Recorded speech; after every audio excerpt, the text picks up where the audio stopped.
Smiling slaves.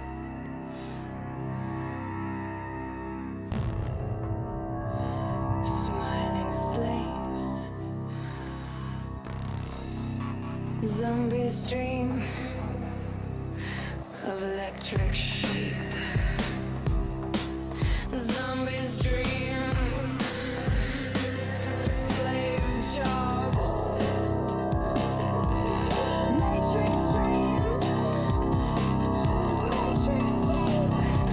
Slave dreams. Slaves dream. Zombies dreaming. Dreaming slaves. Dreaming demons.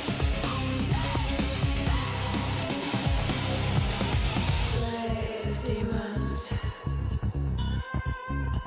Slave demons. Demon slaves. Demon slaves. Dreaming demons. Dreaming demons. Work harder. Work more. Dream of work. Work to dream. Live to work. Slaves to dreams. Slaves to dreams. Slaves to dreams. Slaves. Slaves.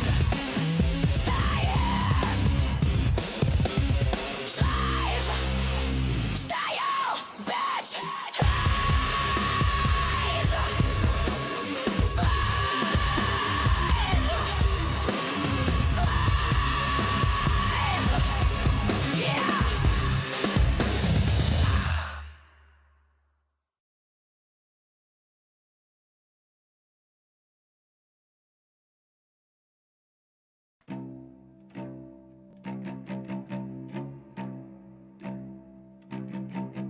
Smiling slaves. Smiling slaves.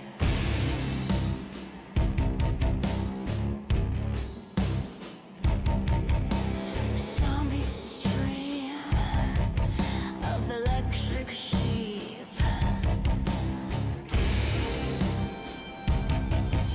Zombies dream of slave jobs.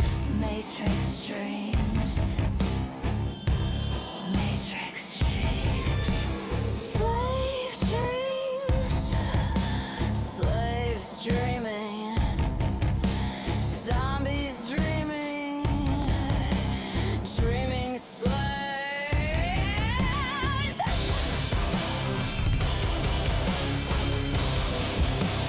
Slave demons.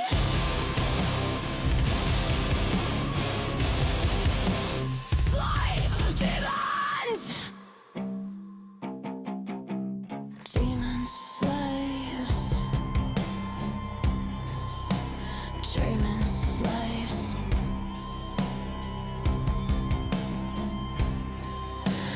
Dreaming demons. Dreaming demons. Work harder. Work more. Dream of work. Work to dream. Live to work.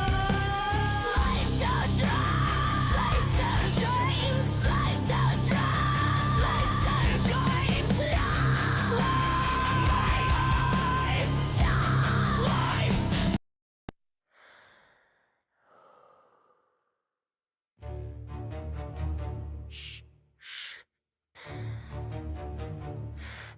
People,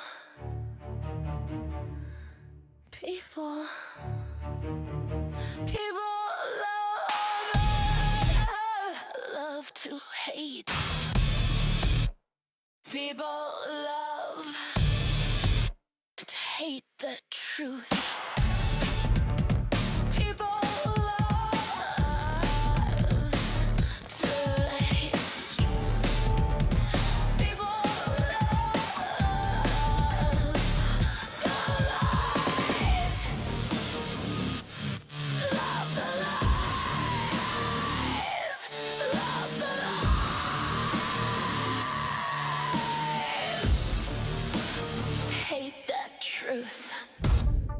People hate the truth speakers, sad little zombie, demon tweakers, demon zombies, love the lies.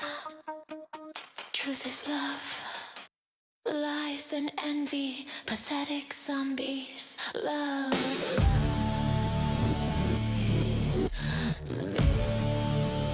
miserable zombies, miserable zombies.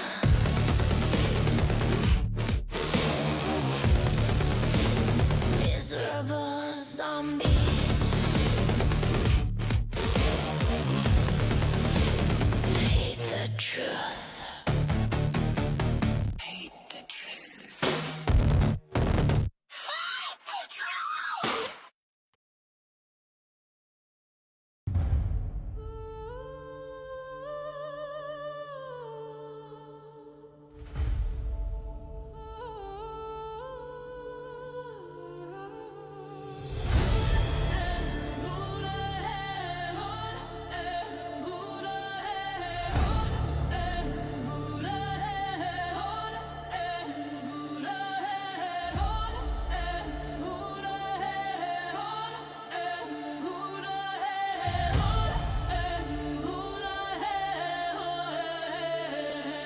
Roasting cockroaches on an open fire. The skies fill with crows soaring higher and higher. My ravens stand watchful on guard in a realm filled with dirty liars. I love my ravens and crows. I love my people. I love my people. I love my people. Ravens and crows. Ravens and crows. Zombies and demons. We expose. We expose.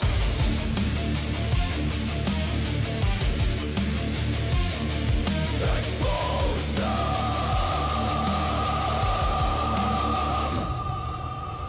Roasting cockroaches on an open fire. The skies filled with crows soaring higher and higher. My ravens stand watchful on guard in a realm filled with dirty liars. I love my ravens and crows. I love my people. I love my people. I love my people. Ravens and crows. Ravens and crows. With zombies and demons. We dispose.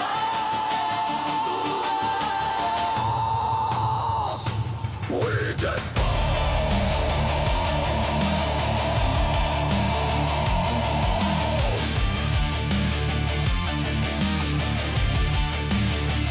Dispose of them. Dispose of them. Roast them. Burn in hell. Burn. Burn. Burn. Burn. Burn. Burn.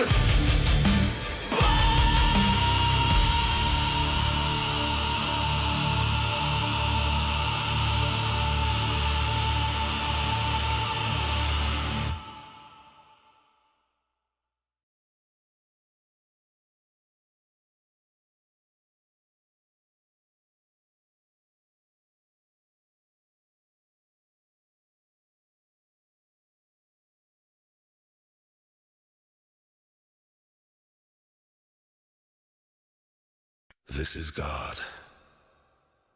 I am God. You are my children. You are my sons and daughters. I am your God, the Father. I love you, my children. I gave you life. Be thankful for every breath. I breathed life into you. I love you. And I heard you too.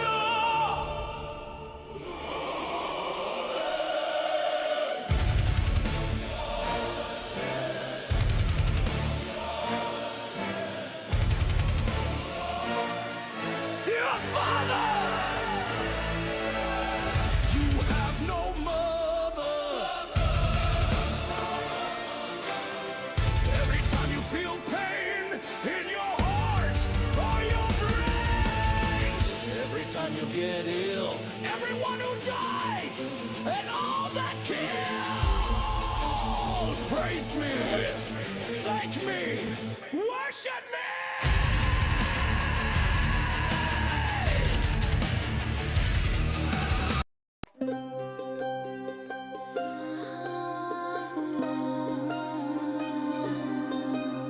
Sanity machine. Sanity machine.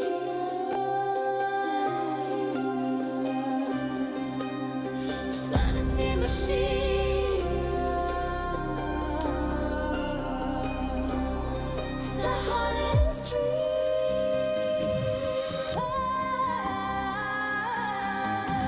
makes bedrooms.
Ravens scream in the blood-red sky.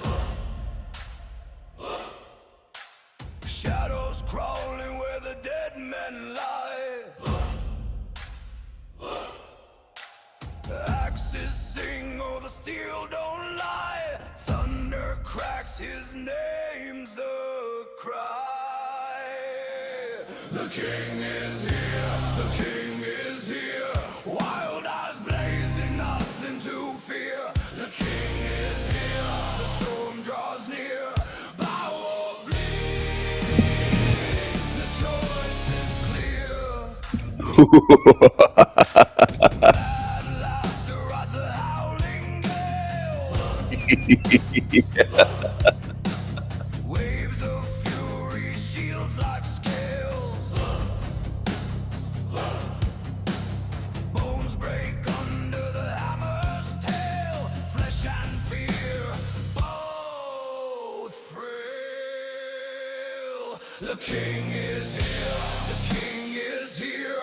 Ravens feast, the end is near. The king is here, the storm is clear.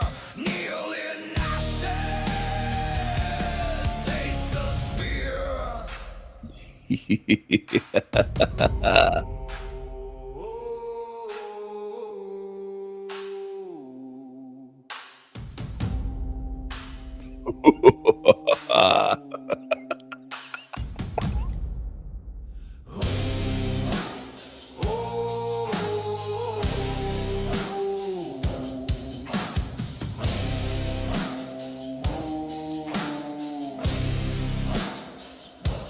Crown of iron, dripping flame, carved by war, etched with pain. Ravens rise, they call his name. The king is here, forever reign. The king is here, forever reign.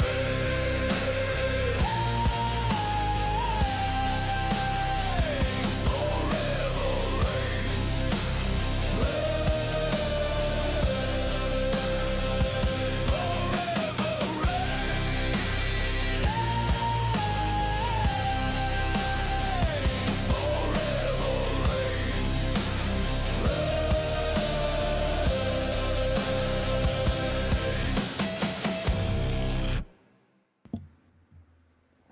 Hello. Hello. Hello. Hello, everyone.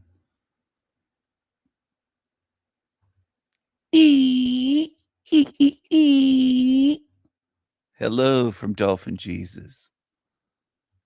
Hello, Sneaky Snake. Hello, Sneaky Snake. Hello, Superfan, Aphrodite, Rose, Starfire Eater. She loves to eat her Starfire. Ugh. Yuck. Ugh. Hello, Jesus. Hello. Hello, Diamond Jesus. Hello, Diamond Jesus. Hello, Black Jesus. Hello. Hello, my tiggas. Hello, my niggas. Hello, everyone. I hope you're having a beautiful night or morning, wherever you are. Are you ready for the zombie apocalypse? Are you ready? Are you ready for a good time? Are you ready? I love my niggas. I love my cult. I love my niggas. I posted a new video earlier. Just give me a second, though. I'm going to share something with you. I'm going to show you behind the scenes for a moment. Take a look at this. Channel analytics. YouTube Studio. 1.9 million views so far. To be exact, it's showing 1,858,607, over 4,000 views in the last 48 hours. The top video in the last 48 hours was This is the Deep Truth, People, a new short video I posted last night. The second one was my live stream called Truth. And then a new short video, Chef Ian Can't Remember Where He Works. I just posted that, I think, a few hours ago or something tonight. And then I posted, give me a second. Yeah, it's happening now. Who is Jack Talcott? A documentary.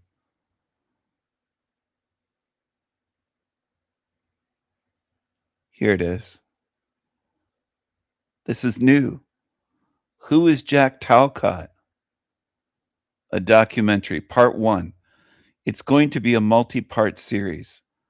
It might be 2, might be 3 parts, might be 4, 5, 6, 10 parts. I don't know. But who is Jack Talcott? We're going to keep exposing this creepy creature until people To know get the attention. who it is and what it is. So far, 14 people managed to find the like button out of 52. 14.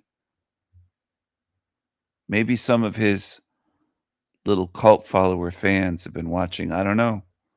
I don't know.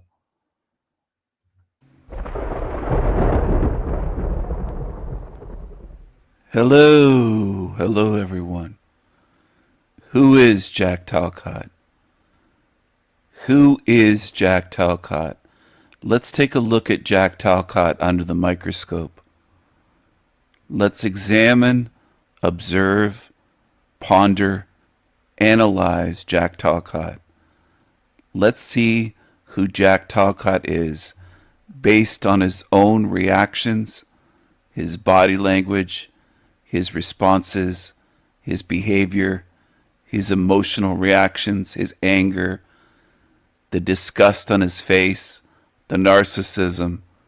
Let's observe him and see who he actually is versus who he wants people to believe he is. Who is Jack Talcott? Let's see. Let's see. Mental gymnastics.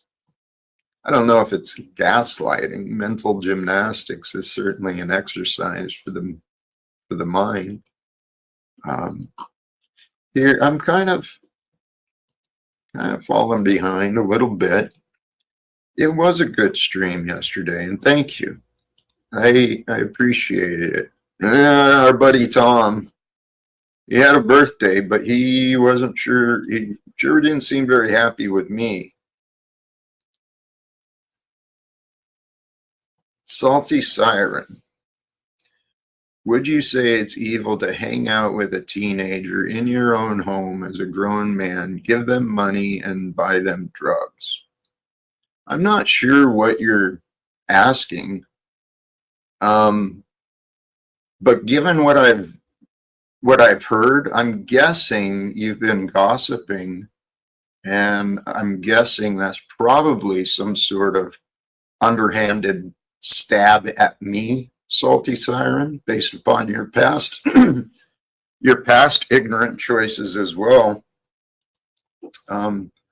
So just realize you're not a big part of my experience. So I'll be happy if you leave completely. But I'm assuming. Her question was very, very clear, very direct, easy to comprehend.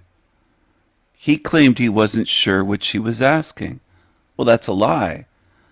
His reaction is very, very revealing. Very revealing. Take a look at this creature. Take a look at this Talcott creature. One more time. Let's roll it. You're caught, Jack. You've exposed yourself. With me. Salty Siren. Would you say it's evil to hang out with a teenager in your own home as a grown man, give them money, and buy them drugs?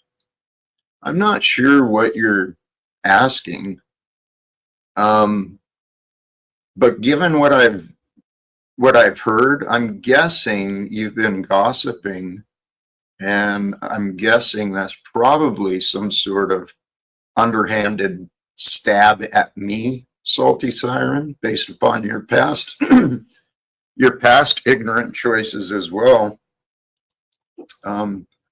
So just realize you're not a big part of my experience. So I'll be happy if you leave completely.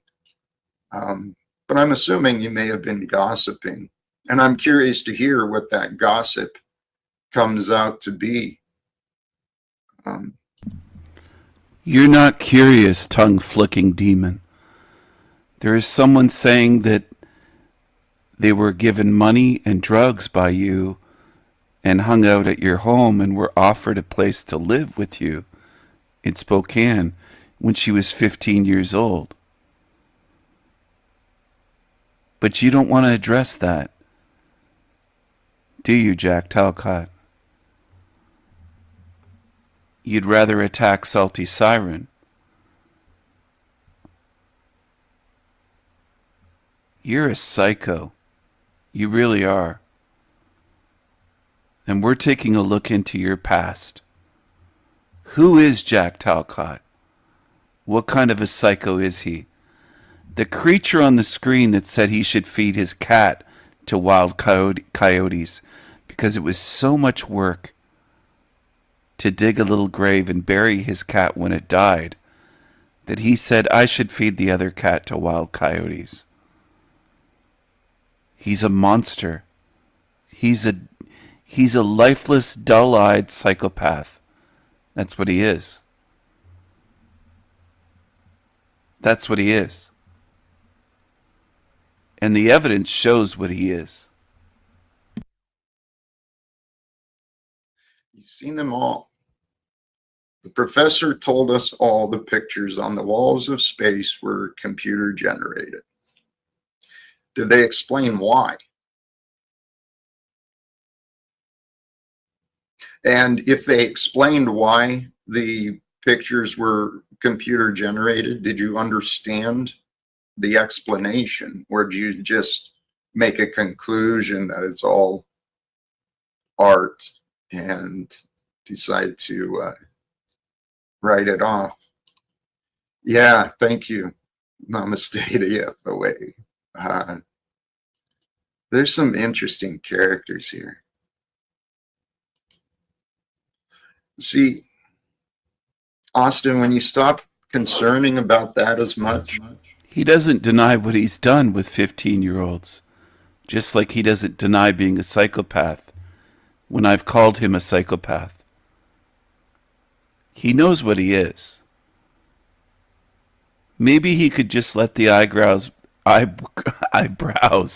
grow right up over his forehead and just cover that big lid, that big forehead. Let the eyebrows grow up like spiders' legs and just cover it up completely. Let them grow. Who is Jack Talcott? Is Jack Talcott a psychopath? Who is he? This is a little video from a few months ago.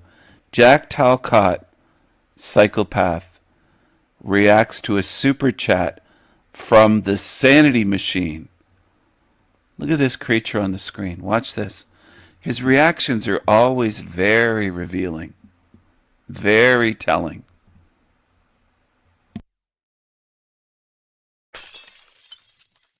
True. You're not done. I ain't done.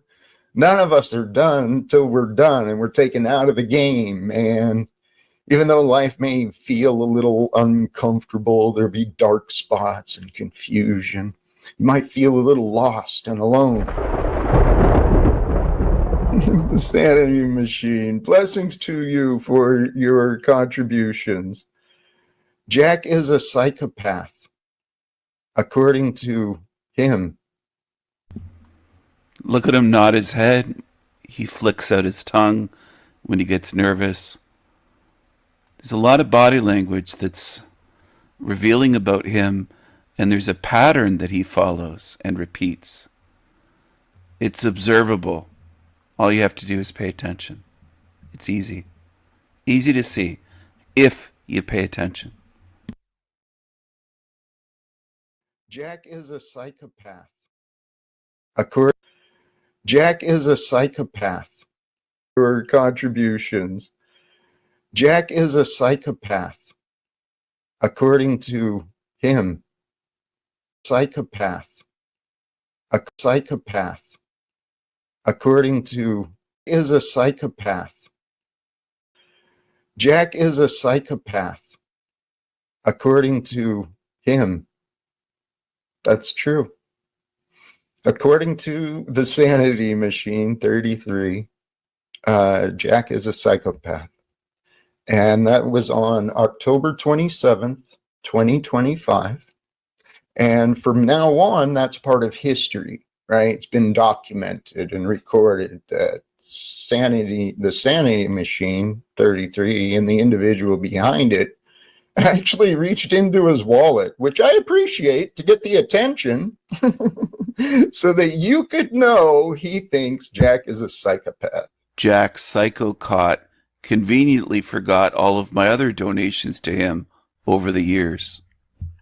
I love it when people bet against me. I used to get angry at it. I used to get frustrated.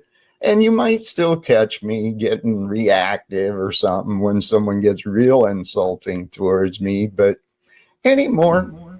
No, we don't catch you getting that way. Just every day. Every day. Imagine what a psychopath someone would have to be to not notice that he's frustrated and angry every day when he interacts with people.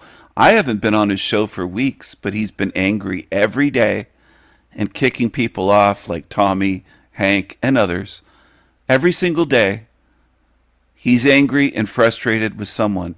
He can't interact with anyone at all. He's this fake, phony, cheerful, oh, I love God, in his 10, 15-minute, whatever, 12-minute long monologue at the beginning. Then he invites on guests, and he can't be patient and handle anybody. He can't do it. He can't keep his cool. He can't be relaxed. He can't be fun. He can't be easygoing. He can't do it. He shows you what he is, and he shows you why his son Dominic wrote him off out of his life. He wrote off his father about a decade or so ago, or close to it, for good reason. Because Talcott is an abusive psycho. He's a narcissist. He reveals what he is. All you have to do is observe and pay attention and see it for yourself.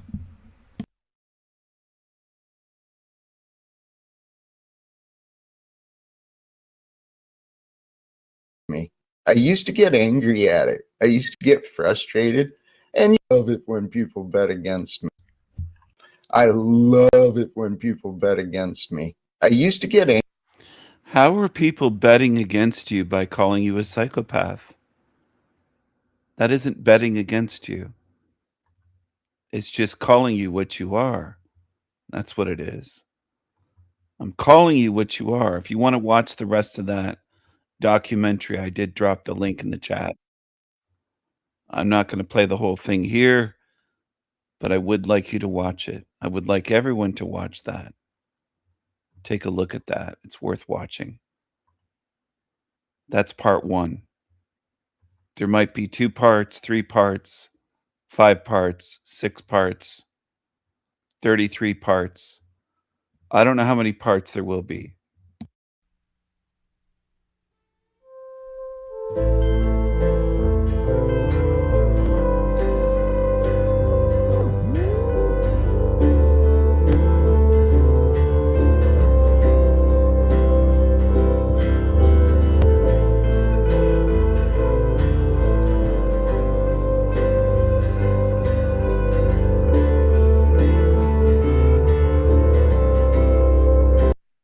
That's some music from Anton Newcomb. Anton. He does a lot of interesting work. I'm going to jump around a lot here tonight, this morning. Happy Sun's Day morning or happy Saturn's Day night, wherever you're at. Come out wherever you are. This guy here, Andre Williams, the problem with black fatigue and what we can do. Everybody is tired of dealing with niggas. People have black fatigue, not because they hate black people because they're black. They have black fatigue because of how people act, how black people poorly represent themselves. What did he say about people tired of niggas? Let's play that again. I want to hear that again. My niggas.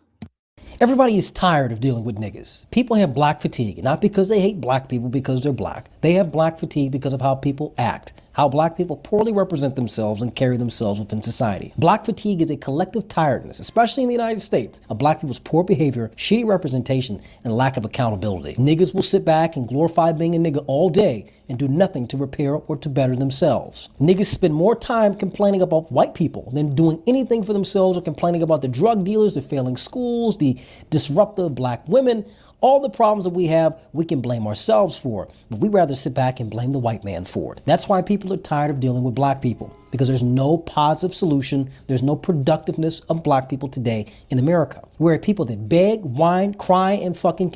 My nigga, this guy's calling out the blacks. He's calling out the niggas. God damn, you barely ever see this happen.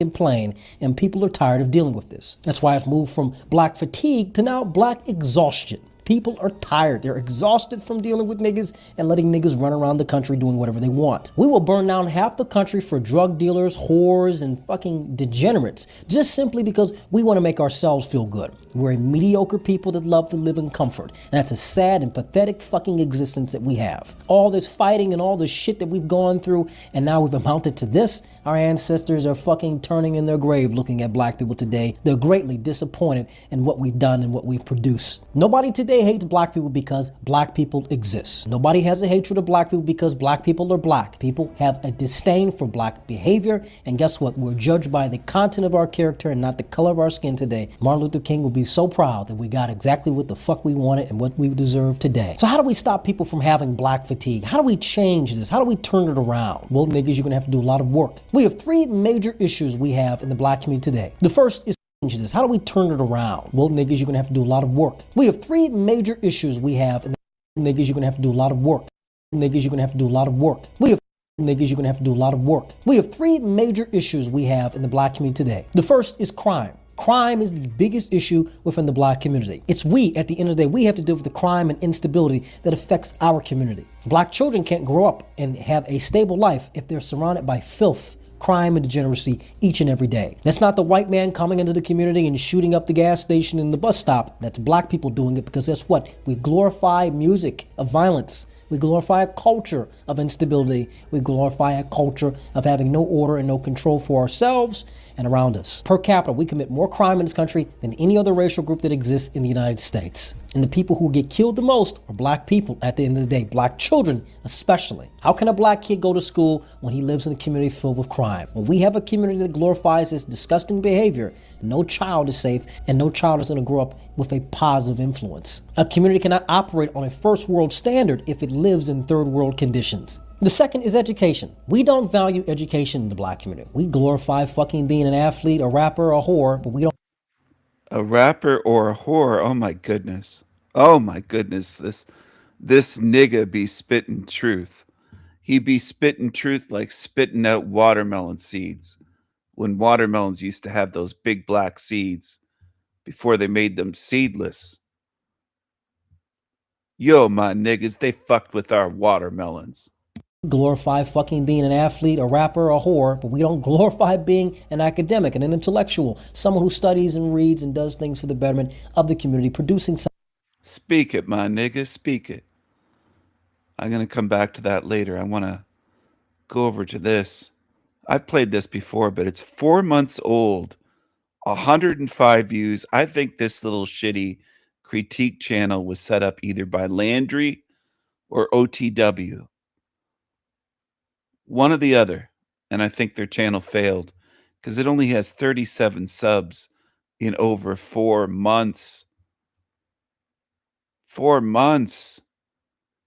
Jesus Christ. You get a sub every what? How many days does it take you to get a sub? 1 sub every 4 or 5 days, perhaps? Your channel's dead. Discussions, the Gen Z polls. Demonic realm obscures basic reality, funding idiots to push nonsense. See? Okay, yeah, that lands differently. It positions the host as more of a curator of dark evidence, not just ranting. Exactly. And the chaos itself to Welcome to the critique. Hello. Today, we looked at a really sprawling transcript from El Diablo Radio International. It weaves together some intense stuff, socio-political commentary, very graphic true crime. With humor. I'm a variety show, dummies. AI can't understand my sense of humor. I cover a lot of topics and I love it. I love it. I don't expect AI or human beings to understand what my mind can put together. You're not built like I am, fuckers. Conspiracy theories. And it's all kind of held together by this idea that we're living in a demonic realm. Exactly.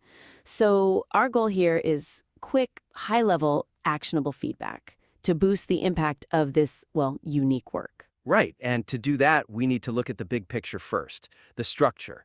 That seems like the place to start. It's holding it back right now. Yeah, absolutely. The core message, this idea of a demonic realm, it's really getting lost because there's just a critical lack of structural cohesion. Mm-hmm. It leads to these really jarring transitions, and that fractures the audience's focus. You can't stay emotionally invested. The material tries to do way too much. It jumps abruptly between things that just don't sit well together emotionally. Right. So any single theme, no matter how strong, it just doesn't get a chance to sink in. The weakness is this kind of emotional whiplash. It just destroys your focus as a listener. Yeah.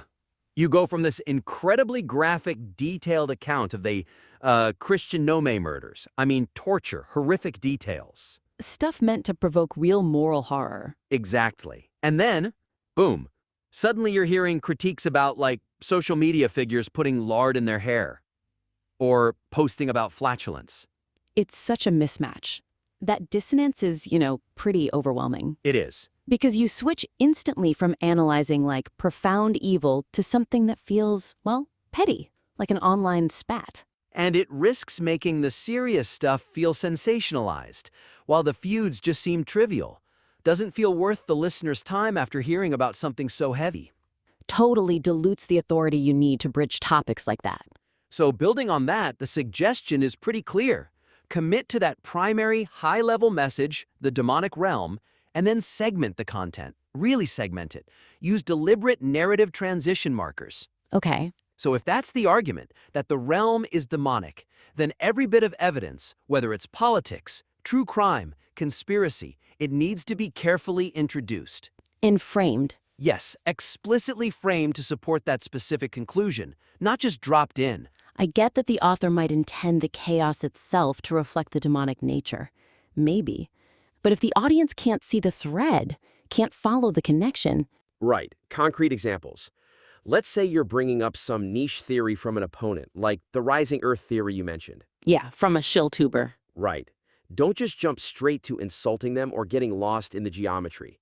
First, explain why this matters to the hell realm idea. So frame it first. Frame it first, then attack. Something like, this garbage idea is just another way the demonic realm obscures basic reality, funding idiots to push nonsense. See? Okay, yeah, that lands differently. It positions the host as more of a curator of dark evidence, not just ranting. Exactly. And you can apply this to the other sections too. The socio-political stuff. Right. The demographic discussions, the Gen Z polls, the paternity fraud stats. Absolutely. If the goal is showing societal collapse, dedicate a block to that. A cohesive section. Don't interrupt the emotional weight of the Knoxville murders with a random attack on someone's hair products. Group the social critiques.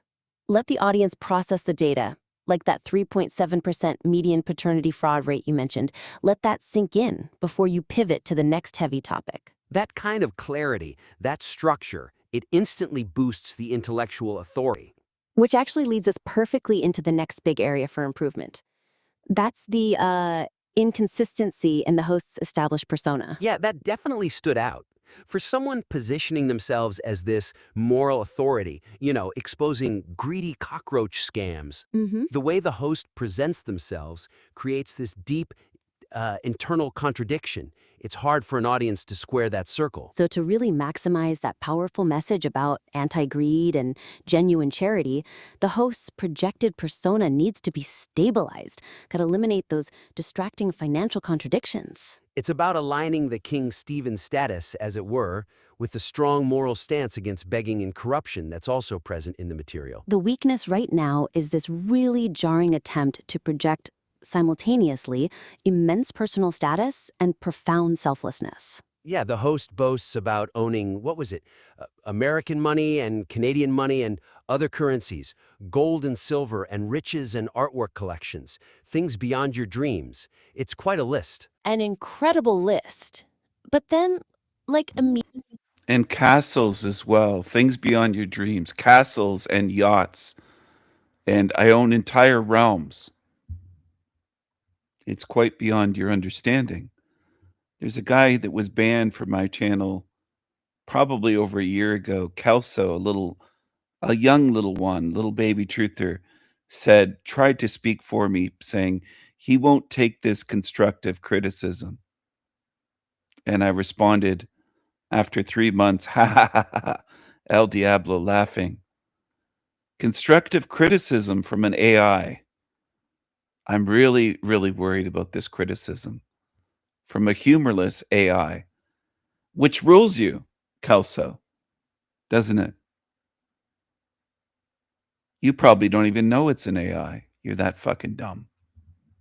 Immediately after that boast, there's this definitive, almost aggressive demand. No donations required or accepted.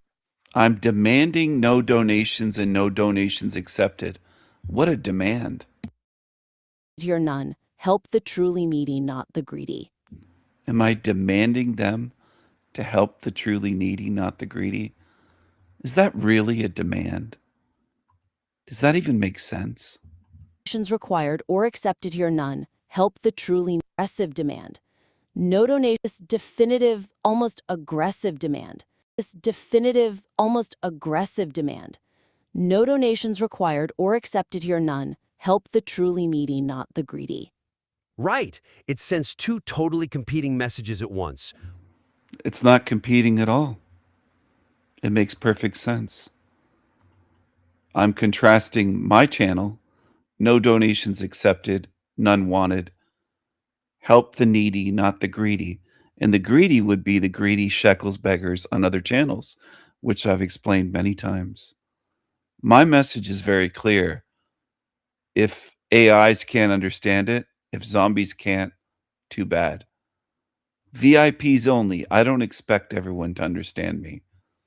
I'm aware of the limitations of the average human being, which is a zombie. That's what the average human is. Some of you are very confused out there in YouTube land. You think there's a huge difference between humans and zombies.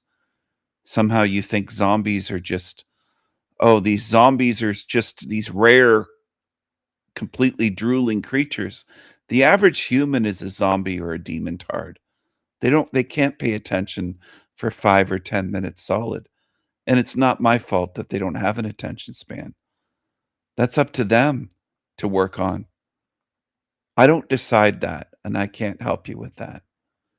If you've destroyed your attention span, that's on you. Something most humans, aka zombies, can't do is point their finger at their chest and say, it's on me. It's not Steven's fault.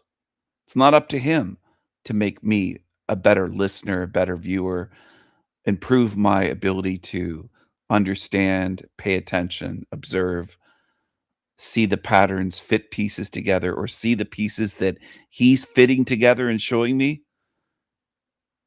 Very few people in this realm look at themselves. They point the finger in every other direction, just like feminists do. They never blame themselves. I've almost never heard a modern woman say, it's my fault or it's women's fault. We did this. Similar to baby truthers on YouTube. If they don't have an attention span, they're pointing the finger at society and school and television and every which direction but at themselves.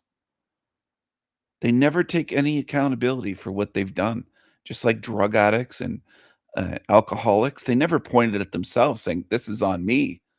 They blame their family. They blame everyone else, their job, like Talcott. He said his friends enabled him to drink. It's never their fault, fuck's sake. And that's why you'll never grow in this realm. Most never do.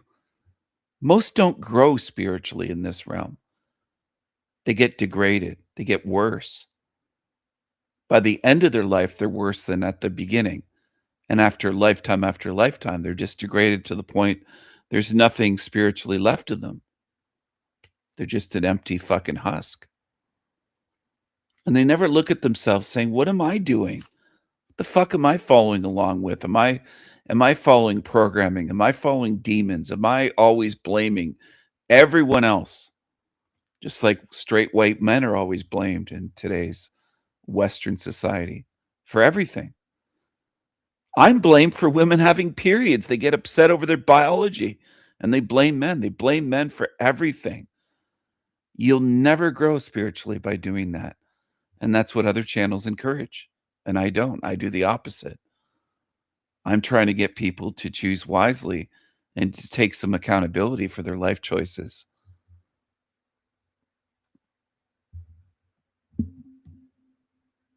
And for what they follow and what they support. Let's see.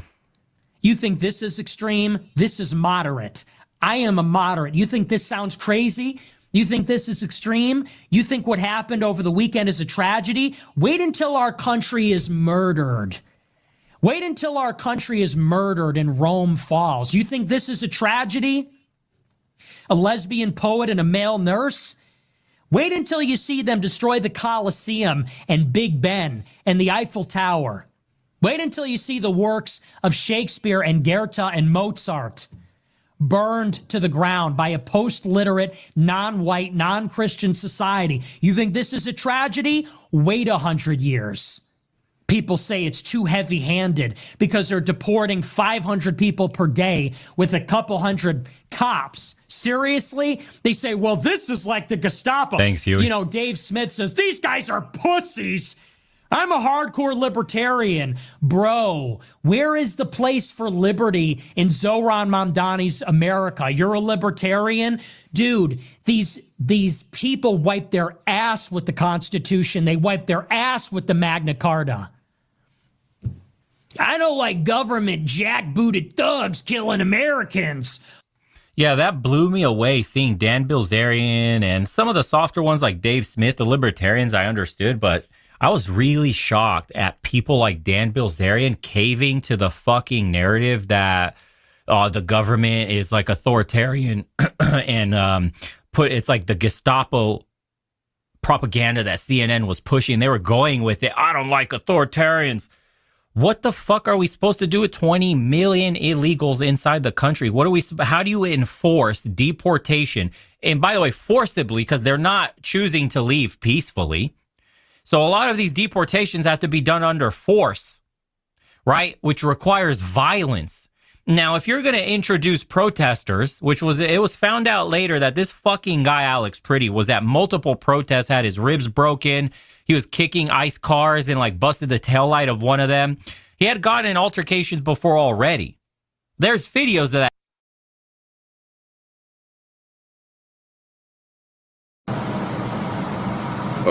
Guru returns. I wag finger at you.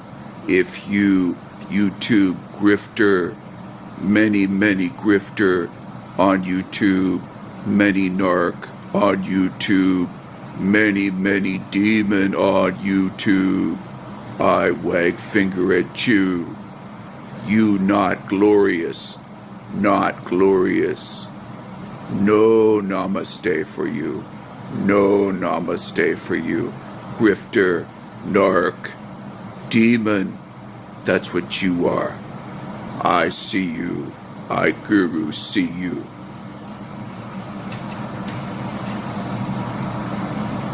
Namaste.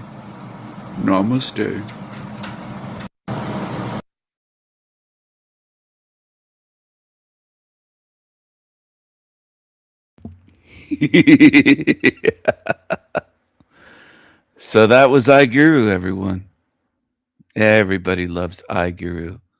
Ladies love iGuru. Ladies love iGuru.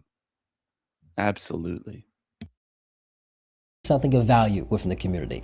We're at the bottom academically in this country. It's because we don't value and we don't care about education. We think that speaking properly or doing right or being good in school is acting white, behaving white. We have to get this fucking mindset out of our heads. We have to completely do away with this way of thinking because it's killing us each and every generation that passes on. If we don't value education, we don't value teaching and learning things so we'll be able to pass it on to the next generation, then we're going to continue to be at the bottom in this country. The third and final is the black family unit. Now, most black Preach, my nigga. Preach. Preach. Republicans will say, well, we have more black fathers in the household, things will be better. That's not how it's going to work. Black women are the biggest problem that we have within the black community. They don't take Preach, my nigga. Preach. Preach. accountability and they run the community. Black women need to understand that they're not the prize. They're not the ones who establish order. They're not the ones who establish relationships. They're not the ones who should be in any control of anything within our community. It's black men that have to take power and be extremely aggressive in holding and maintaining power for the sake of our existence. I advocate for a lot of black men of claiming custody of their children, having custody of their children over black women. I think a black child is in a better quality care in a black man's hands than he is a black woman. Black men have Preach, my nigga. Preach. Preach. to come back into the community and reestablish order within the community. Tell black women to shut the fuck up, sit the fuck down, and sit the fuck out, and learn to support and listen. We establish order within the community. Tell black women to shut the fuck up, sit the fuck down, and sit the fuck out, and learn to support and listen. We need black men in the household, not for the boys, but for the girls, so they can see a shining example of what a black man should be, so they can be able to support a black man that they love in their lives. That's the missing link. It's not that we put more black fathers so the boys can learn to listen. No, we already have enough of that. And guess what? These niggas don't listen because they're raised by effeminate fucking black men and masculine black women who've never had a strong male role model in their life. We fix these three problems in the black community. We actually focus on solving these issues. We actually can have a chance at doing something better and going in a better direction. If you're black Gen Z, we are the only generation that has a chance of fixing and turning around this mess that we're in. We're the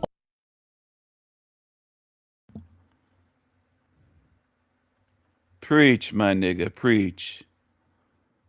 Let's shift gears here. What do we have here? What this be? What this be?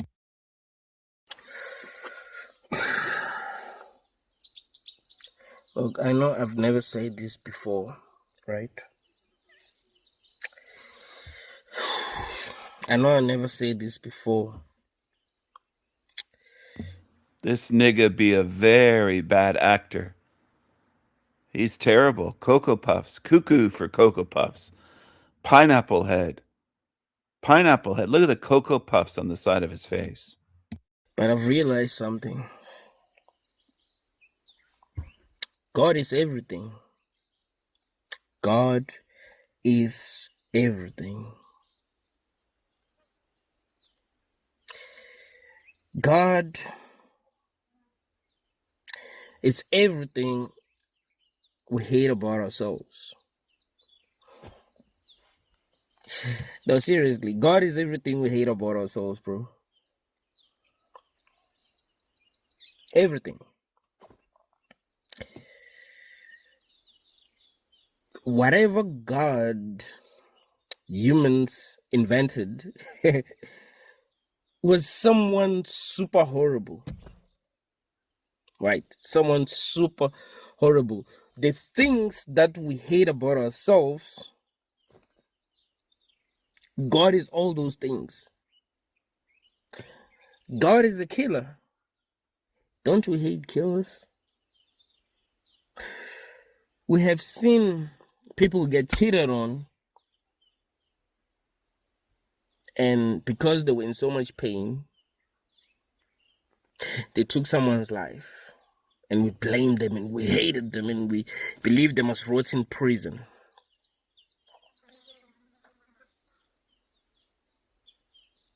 Even though they did what they did because of pain. God does the same. He kills. If you betray him, he can kill you. And not just you, many other people, you know. Dude doesn't care. These are the gods that humans believe in, right? Whether they exist or not is irrelevant, right? What I'm trying to tell you is that the gods that people believe in are horrible, right? The gods that humans believe in kill. The gods that humans believe in steal. Yes, they do. The gods that human beings believe in rape. Yes, they do. They don't care. But here's the Cuckoo for Cocoa Puffs. What you be talking about, my nigga? Look at the teeth on this guy and look at the Cocoa Puffs on his face. Look at the Cocoa Puffs. God damn. Look at him. Just look at him. Oh, is that him? Cuckoo for Cocoa Puffs. Cuckoo for Cocoa Puffs. Anyways, I'm going to change it over to something else here. There's only so much of that Negro that I can take watching. It's too much. It's too much, y'all. My niggas. What's up, everyone? What a day it's been. What's up, everyone? What a day it's been. What a last couple days. And I feel like I want to talk about this a little bit. Today was very interesting. I had this deja vu moment. There's a whole lot of lip smacking with Ian. A whole lot of lip smacking with Ian. I'm going to replay something, though. Hold on, everybody. Hold on, my tiggas. I'm going to jump around a lot. AI doesn't like that. Apparently, that's their big critique, is that I hop around a lot. They want a straight line. My mind doesn't work in a straight line. I'm not an AI, Sky. I'm a mad Viking. And yeah, the optics are high.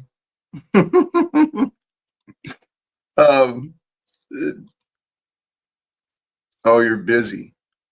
And yeah, the optics are high.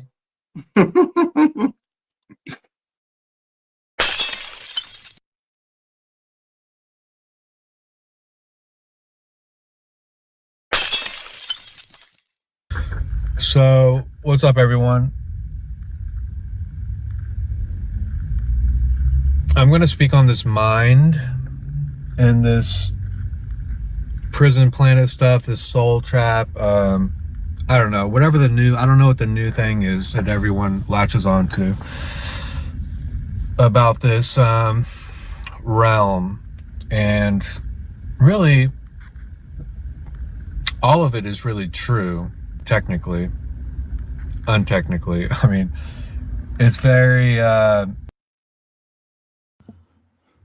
I put the camera over there on this. I moved it over to show the screen. He changed his channel name to Mass Kill In.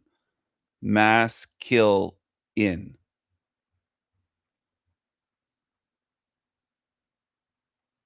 Interesting. Does anyone think he might go on a mass killing spree? Because he is very unstable and unhinged. intricate. You know, the way I look at it is it's a hologram. So who here likes his lip smacking or that sound that he makes? He does that a lot.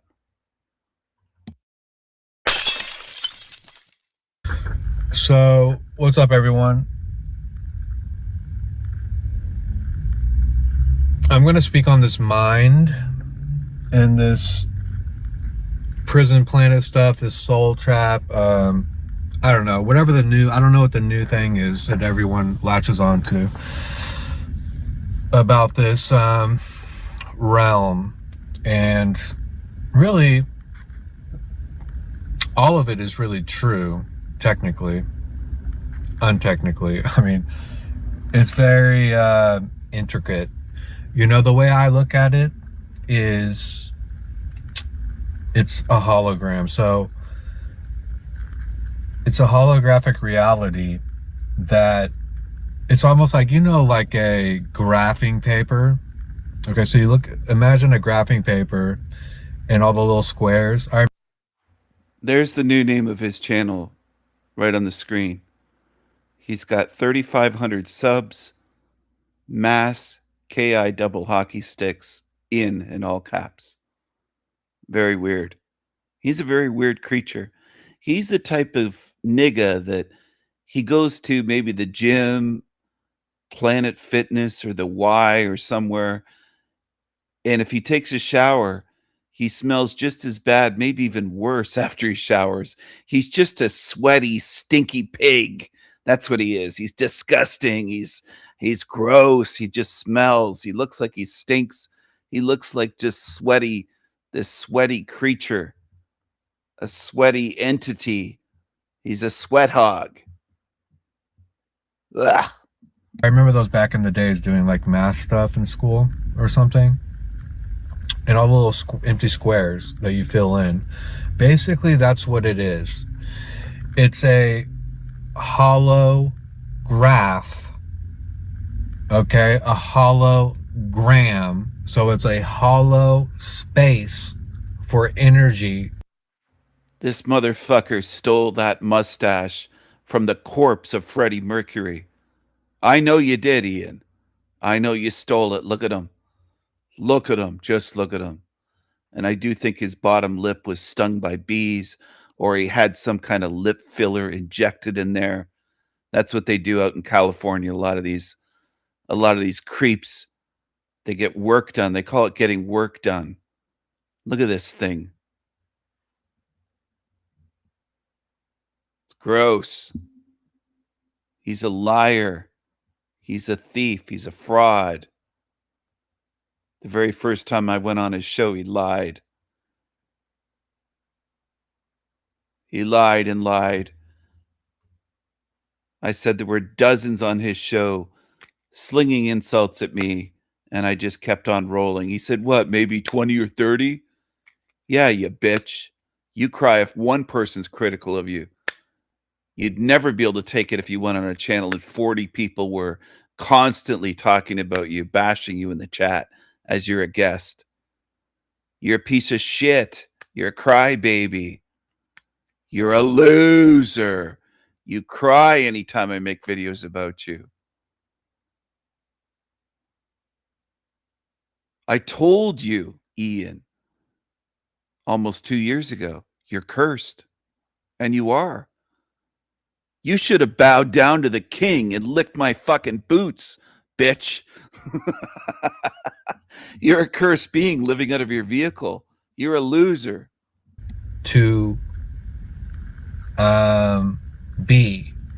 And the energy can go any way. You know, it could be negative or positive. Just like an ion. It's just it's an energy that is whatever is put into it. And so that's why this world out there, that's why it's so twisted and backwards, because they know it's that, and they have to give you the space. Not all the time. I mean, it's basically, overall, you have to have the space to actually be and to kind of consent. And this creepy fucking creature. Hold on, I'm going to jump over here. So that's him. He's a loser. I'm going to switch over to iGuru. iGuru returns. I wag finger at you if you YouTube grifter, many grifter on YouTube, many narc on. No Botox, no lip fillers. iGuru's lips are all natural. No work done. No work done. All natural. YouTube, Many, many demon on YouTube. I wag finger at you. You not glorious. Not glorious. No namaste for you. No namaste for you. Grifter, narc, demon. That's what you are. I see you. I guru see you.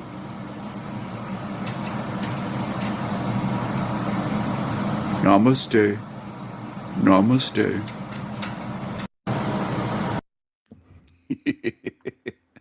That was I Guru. That was a blast from the past. That was around 2 years ago. I Guru. I just went by 1 hour, 11 minutes, and 11 seconds. I saw that all one's number come up.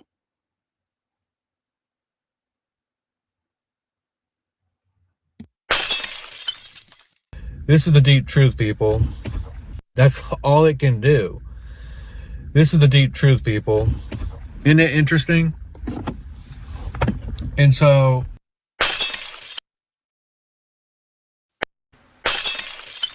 Watch this. Jack exposes Jack.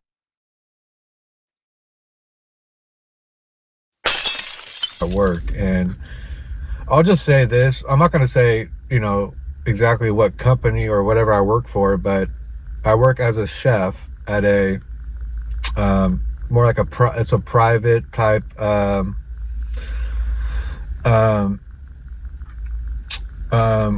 can't even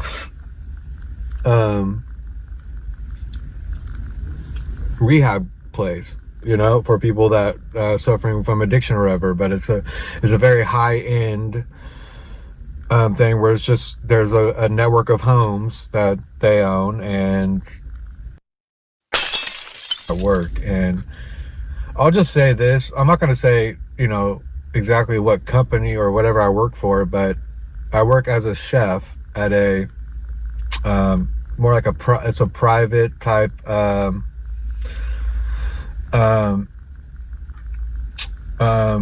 can't even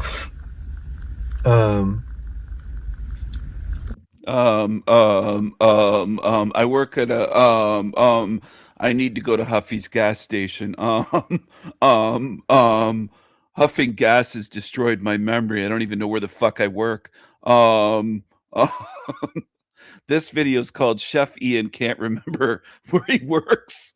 He's such a fucking gas huffer. He's working with people in rehab. And this guy's a fucking loser. He's just his brain is destroyed. All he could do is rub his eyes and say, I can't remember where I work.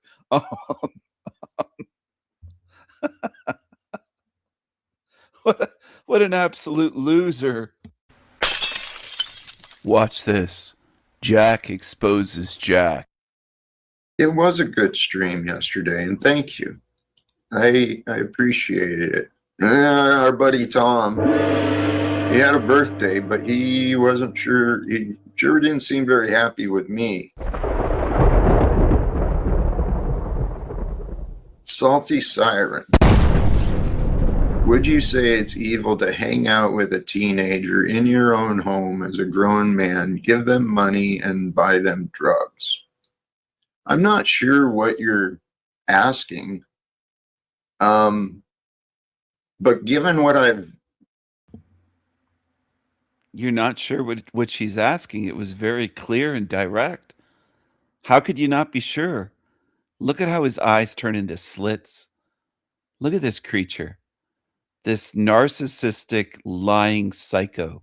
That's what he is. You're a psycho.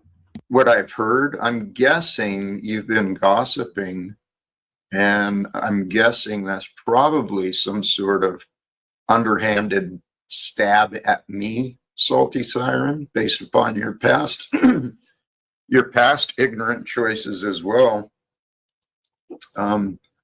So just realize you're not a big part of my experience, so I'll be happy if you leave completely. But I'm assuming you may have been gossiping, and I'm curious to hear what that gossip comes out to be. Look at the tongue flick there, the big tongue flick. from that disgusting creature. You're being exposed, tongue-flicking demon. You're being exposed. Lying little bitch. Watch this. Jack. He's a psycho.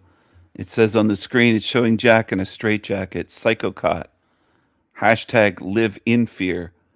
I am the second coming of Jesus. I will end all wars and make world peace. You have to believe me. You're a psycho. You belong in a straitjacket. As for the so-called gossip, people are talking about you in chat groups. Jack Talcott, you psycho. Cypress wrote, I'd be willing to reach out to them and do an interview. I'd love to do an interview with you here on my show.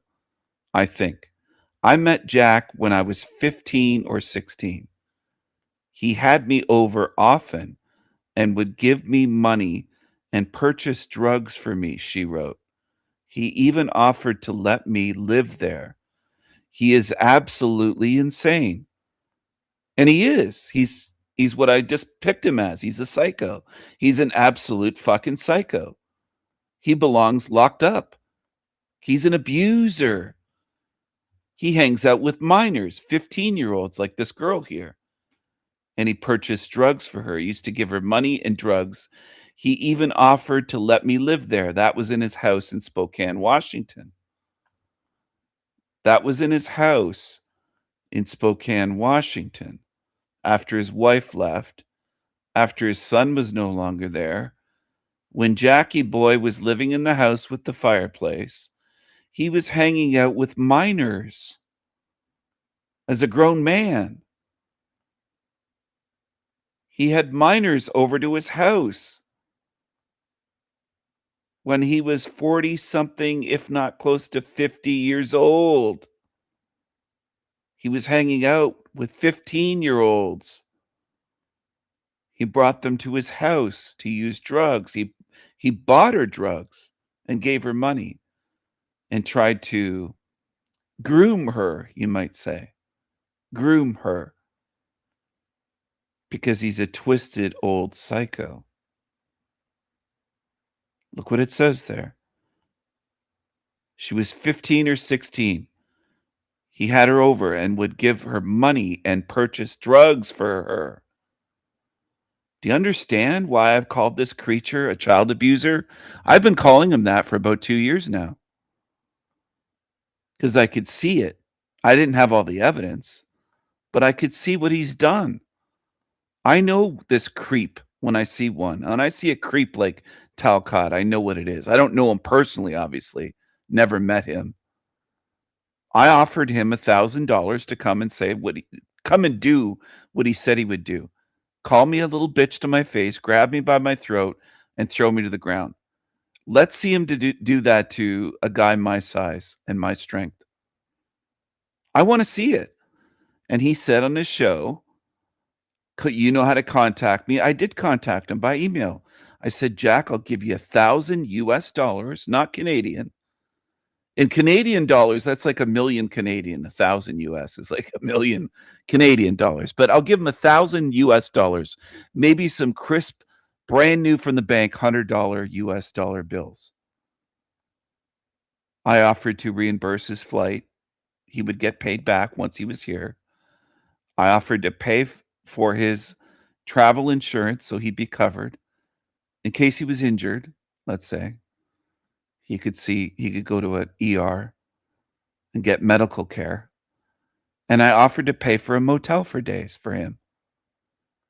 All expenses paid. His travel, the plane, the travel insurance, health insurance for a week.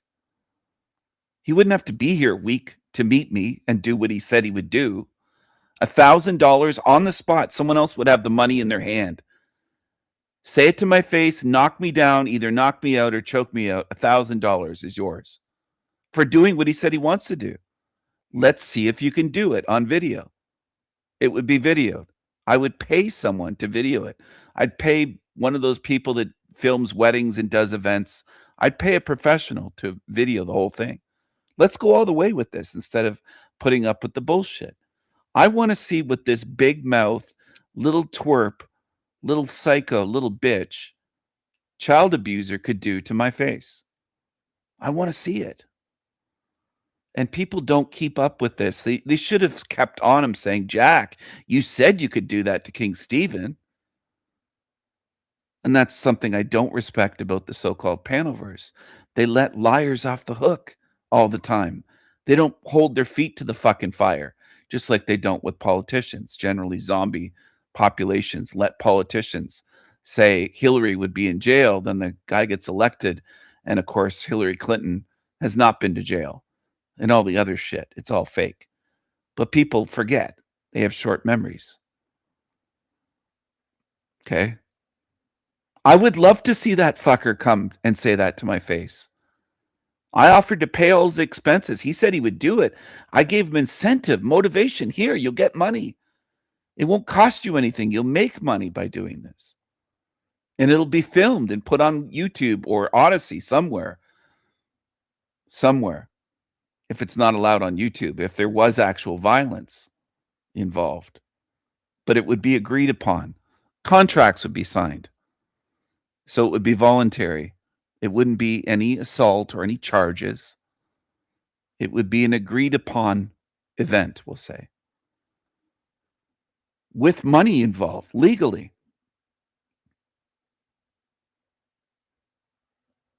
Yeah, this is what they do. Exactly, Salty. This is what they do. So I'd like to interview Cyprus. I'm going to contact the person. Somebody shared this with me. And they're anonymous at this point. And I'm fine with that anonymity. But if they could get in touch with Cyprus or help me get in touch with Cyprus. Cyprus, if you ever see this, you can email me, stephenkilleen@gmail.com. They're all cowards. And I've been saying this for years, Salty. Beyond the Panelverse, most creatures out there are just fucking cowards. They align with evil. They side with evil. They defend evil. They deflect. They support evil. They stand with evil. And every time they're given a chance to call out evil and support ones that are calling out evil, they fail. They do just what you experienced.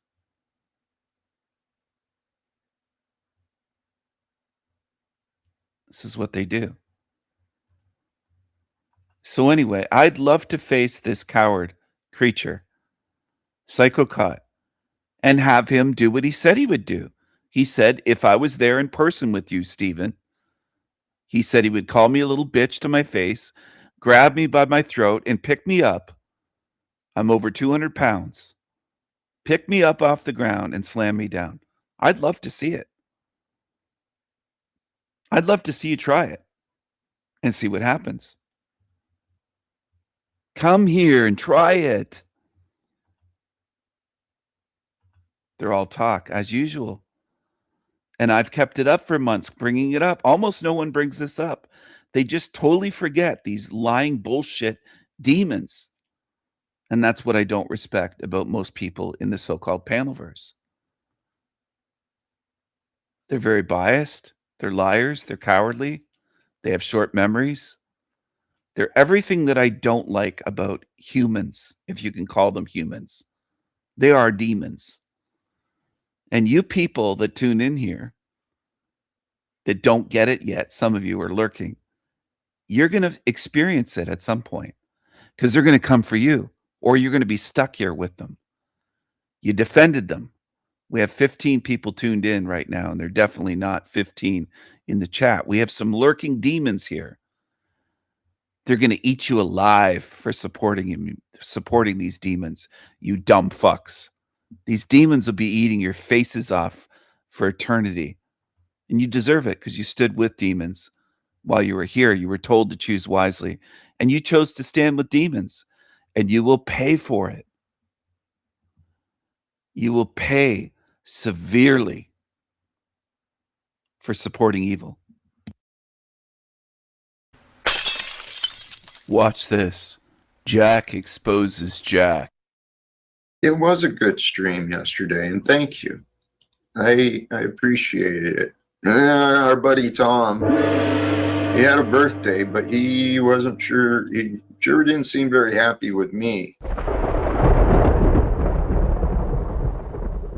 Salty Siren. Would you say it's evil to hang out with a teenager in your own home as a grown man, give them money, and buy them drugs? I'm not sure what you're asking, but given what I've heard, I'm guessing you've been gossiping, and I'm guessing that's probably some sort of underhanded stab at me, Salty Siren, based upon your past your past ignorant choices as well. So just realize you're not a big part of my experience. So I'll be happy if you leave completely. But I'm assuming you may have been gossiping, and I'm curious to hear what that gossip comes out to be. You're being exposed, tongue-flicking demon. You're being exposed. Lying little bitch.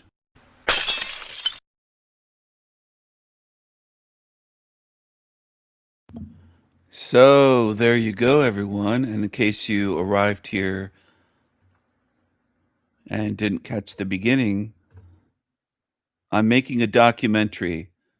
And it isn't just going to be one long documentary. It's going to be part 1, part 2, part 3, maybe part 5, 6, 33. Who knows how many parts. But this is part 1. I posted it earlier tonight. You're going to be exposed, Jack. Even if there are demons that support you on YouTube. You're being exposed. Angry every day. You're a little bitch and you're being exposed. And this is Who is Jack Talcott? A documentary, part 1. Check this out. Who is Jack Talcott?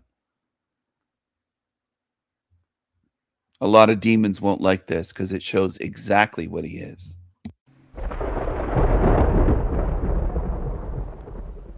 Hello everyone. Who is Jack Talcott? Who is Jack Talcott? Let's take a look at Jack Talcott under the microscope. Let's examine, observe, ponder, analyze Jack Talcott.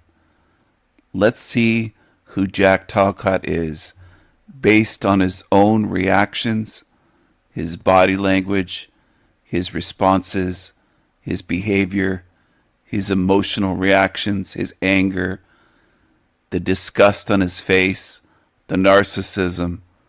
Let's observe him and see who he actually is versus who he wants people to believe he is. If you want to watch this whole video, it's 33 minutes. It's 33 minutes, 33 seconds long. All right.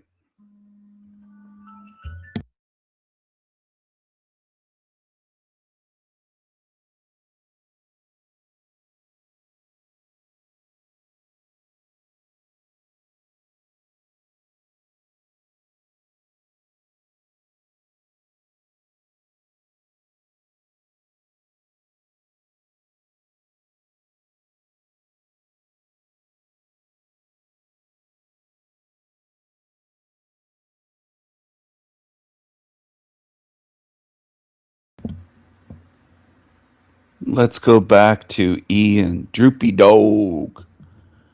Droopy Dog. What's up, everyone? What a day it's been. What a last couple days. And I feel like I want to talk about this a little bit. Today was very interesting. I had this deja vu moment that was so profound. So profound, so deep. An hour and 30 minutes live. This is El Diablo Radio International. The greatest show in hell. Nobody does it better. Nobody. And well, but I'm gonna share something that happened yesterday. It was very strange. I was beach hopping from about noon until 7 p.m. And from, most people don't know about, basically from Ventura beaches all the way down to Malibu, Zuma Beach. And long story short, well, let me back up. I was at Leo Carrillo or something, I forgot how you say it, but State Beach, and one of my favorite beaches, right? And been there dozens of times, and on my days off, often on a day or so, I'll, like once a week I'll go there, so I've been there dozens of times. And it was very strange because I parked my car and then I walked down to around the spot I usually go to, and there's always people there. And for some reason on this hot day in Malibu, it was completely empty. There wasn't one person on the beach or one surfer. Bear in mind the tide was very low, the lowest I've ever seen it. And actually the time I went before that, 2 weeks before that, it was the highest I've ever seen it. But this time was the lowest I've ever seen it. But either way, it was just weird. It was like, this is insane that there's not one person here. I'm the only being on this beach. It's a very, it's a pretty known spot. Anyways, it's really not important, but it kind of is related to the rest of the day. Well, just the weirdness. So other weird things happen, but then I end up at Zuma Beach. After I go to a few more beaches, I end up at Zuma Beach, and so I parked there, and the sun was coming down towards like right over the ocean, and then it comes down, everyone goes to watch it, and I did that. I waited till dark, went in my car, and I was just sitting there, just in silence, seeing through myself as I should. And then suddenly, I don't know what time it was, or it was like 7 or 8. I heard these, I swear there were gunshots, and like this yelling before, and then yelling, and like 8 gunshots, I swear I did. And it was, suddenly there was just this very eerie vibe, and no cops came or nothing came, and it just, anyways, I heard stories of these types of noises before out here, so out in Malibu, so it was just, I don't know, I just wanted to share that. It was just bizarre. And then so the whole day was going to the beach, always tons of people there. I had to, go to my spot where I can be, and this time there's nobody there. And then I'm at Zuma Beach, and it's like all these people there, and so I'm just sitting back just watching, and then all of a sudden, like, nobody's around, and then I'm just there and it's just like gunshots and yelling. It was just like, what the hell? And maybe it wasn't, maybe I was mistaken, but I mean, my windows were rolled up, so I heard that shit. But anyways, fast forwarding to today. So today was a very interesting day at work, and I'll just say this. I'm not going to say, exactly what company or whatever I work for, but I work as a chef at a more like it's a private type I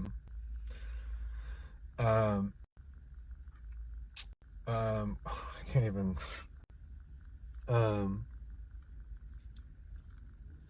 rehab place, for people that suffering from addiction or whatever. But it's a very high end thing where it's just there's a network of homes that they own, and each of them has a group of people, and they can only have so many, and they all have their own. It's just like a house. It's like a house on the beach view of Zuma Beach up on the hills, and there's a bunch of them around there. I've already found this out. Different ones, different companies. So that are right next to us and stuff. So I wasn't aware of that there were so many of them, but He's so spiritual. He made this video from his vehicle where he lives, because all of his videos have been from his vehicle for I don't know how many months now.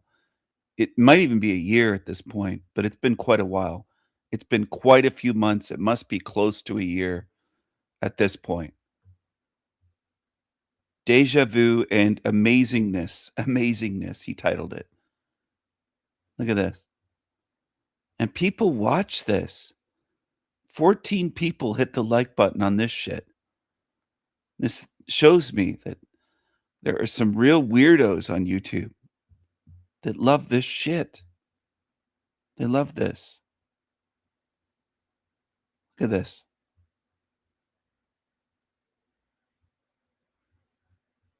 Absolute demon tards on YouTube.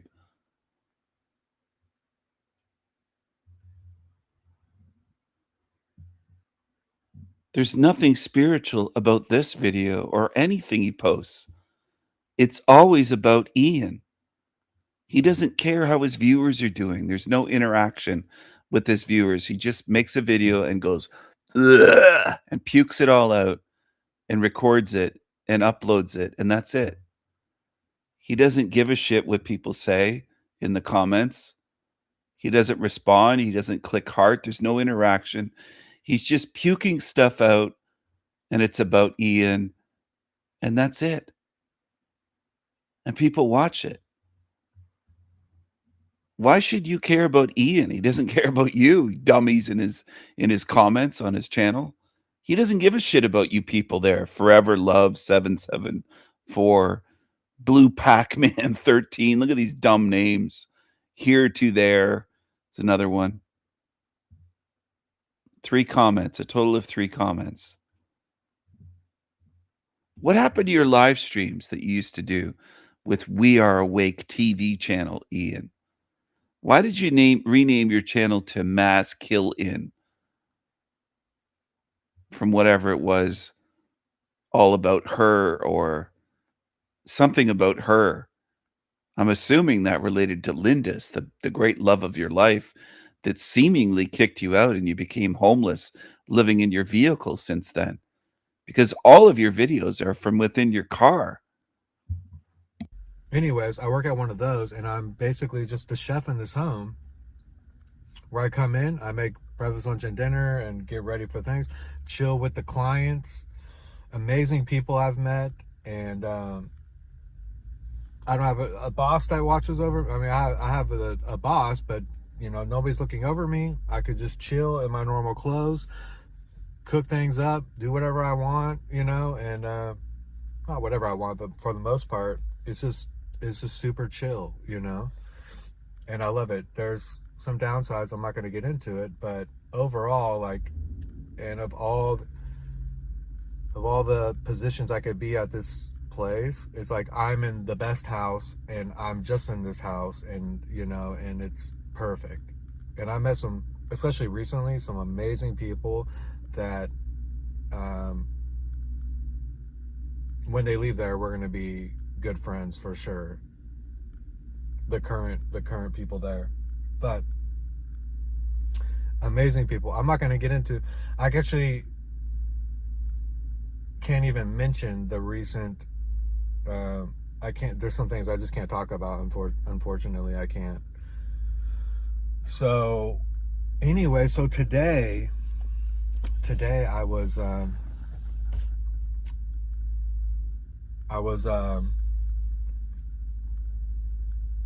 suddenly I was like peeling a cucumber or something. Yeah, I was peeling a cucumber, and suddenly, like, this moment. You were peeling someone's cucumber. What were you sucking on this cucumber, or what were you doing with it? Look at this creepy creature with his black eyes, this demon.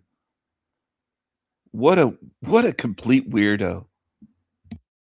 Moment happened where this new client came in, and I introduced myself to her, and she was very nice and stuff. And it's like I already knew this being already, right? And I went back to doing what I was doing. And then there was this moment where this other client came towards the kitchen to talk to me, and then she was right there, and then I just was peeling this cucumber, and it was like I had this overwhelming sensation of deja vu. And it was a moment when I first started working there in July. I had this deja vu. I had this vision. I am 1000% on this. I had this vision of this exact moment, and I am 1000%. I am 1000% on this. I am 1000% on this. I had this vision of this exact moment, and actually there's been 3 deja vu moments around the first week I worked there where I had a vision of something, and all of those became deja vus, and this one was the big one. And it was so overwhelming, and just this, I can't even describe this deja vu moment.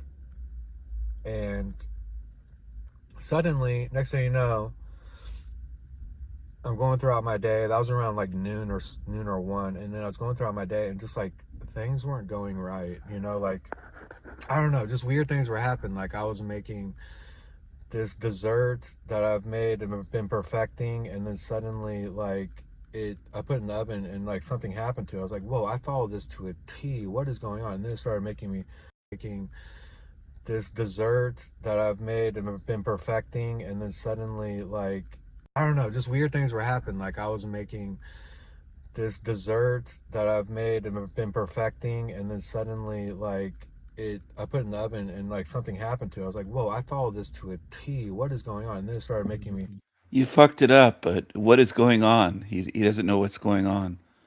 Maybe you were moving your hands all over the fucking place and you lost track of what you were doing. You were moving your weird hands all over the place. a little frustrated, and I started doing other things, and like just everything was T. What is going on? Oven, and like something happened to the thing, and then suddenly, like, I put it in the oven, and like something happened to it. I was like, whoa, I followed this to a T. What is going on? And then it I started, wonder if you blew up the fucking oven in the, in the rehab house. Can you imagine? Can you imagine hiring this thing? Can you imagine hiring hiring this thing to do anything for you and relying on it to show up and do a good job every day? Just imagine. started making me a little frustrated, and I started doing other things, and like just everything was kind of not up to, it was just like off, and I could feel myself getting frustrated a little. Can you imagine a celebrity being at one of these rehab houses and them saying to somebody asked them, "Oh, where does the chef that's working here and preparing the meals at this expensive, whatever it costs a month to live at one of those rehab places, where did you find this chef? Oh, he was living down by the beach in his vehicle." What? The chef is homeless that works here? Yeah, he's homeless. You guys are paying all this money, and we're saving money by hiring homeless bums as a chef. I mean, if they found out he was homeless, maybe he'd get fired because the guy's living out of his fucking vehicle. He's just some homeless bum that they have working there. Little bit, and then it was just then that energy continued, and so that frustration turned into everything was just kind of off, and I was like, then at some point I was like, anyways, I guess long story short, this day was so amazing, although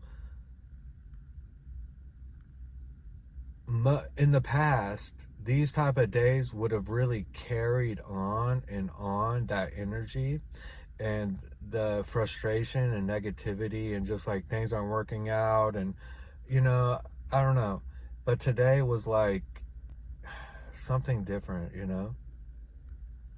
and then that deja vu, just the whole. Did you actually say anything so far during this? He's got this weird problem where his eye kind of closes up like that. His one eye does that. I think he believes he's saying something profound, but he's not really expressing anything meaningful at all. He's not aware of it. Really carried on and on that energy and the frustration and negativity and just like things aren't working out, and I don't know, but today was like something different, and then that deja vu, just the whole last couple of days were just amazing. And I've really been letting go of a lot within myself, a lot of worries and frustrations and pointless predictions and worries or whatever, that I wasn't really attached to, but I kept seeing come up and come up and come up. And I just kept observing it, not attaching to it, and just observing it. Everything's perfect. There's no problems. I don't know what you're talking about, Everything's fine. Everything's going to be perfect. And as I kept not attaching to it and not merging with these feelings and thoughts, eventually today, it just left me and was gone. And then I had this just raw, pure energy flowing that was so amazing. And it was like this, it was just pure presence. And most people, they don't even know what that is, but it's not my concern. I had this just presence that was, and I do, that's just amazing. And like, this is where it's at, and it's like,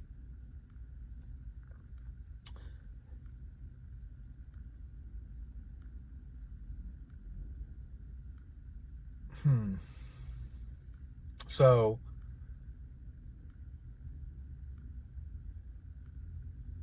yeah, people, very interesting. So here we are, people. What are we going to do about all this? What are we going to do? What's my water? I don't know what else to say. Let's chill for a moment and see if there's anything that comes up here.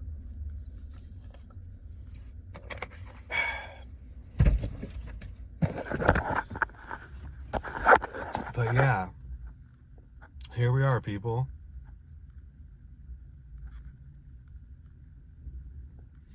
But there was a downside. I actually went to the gym right after work. Well, I went to get my hair cut, then I went to the gym, and I made a big mistake and injured my shoulder again.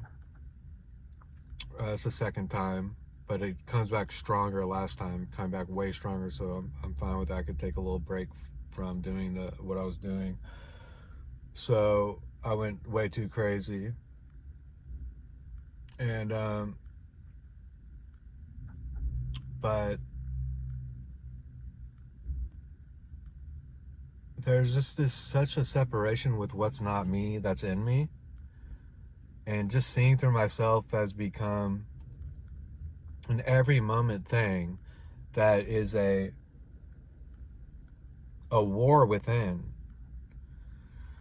It's a true war within myself. It's a war with what's not me and these characters within me that I refuse to be any longer. And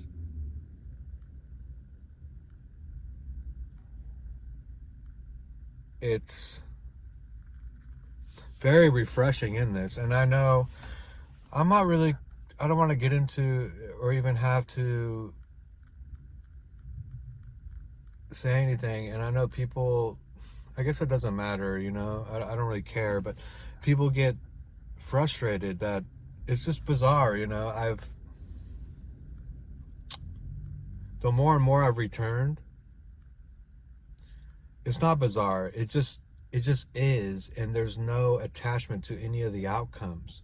There's no attachment to how people feel, you know, or what they think or say or do, you know, like, why am I going to let that get in the way of me being? But the more I've returned to myself and found pure raw energy to be and to flow and to actually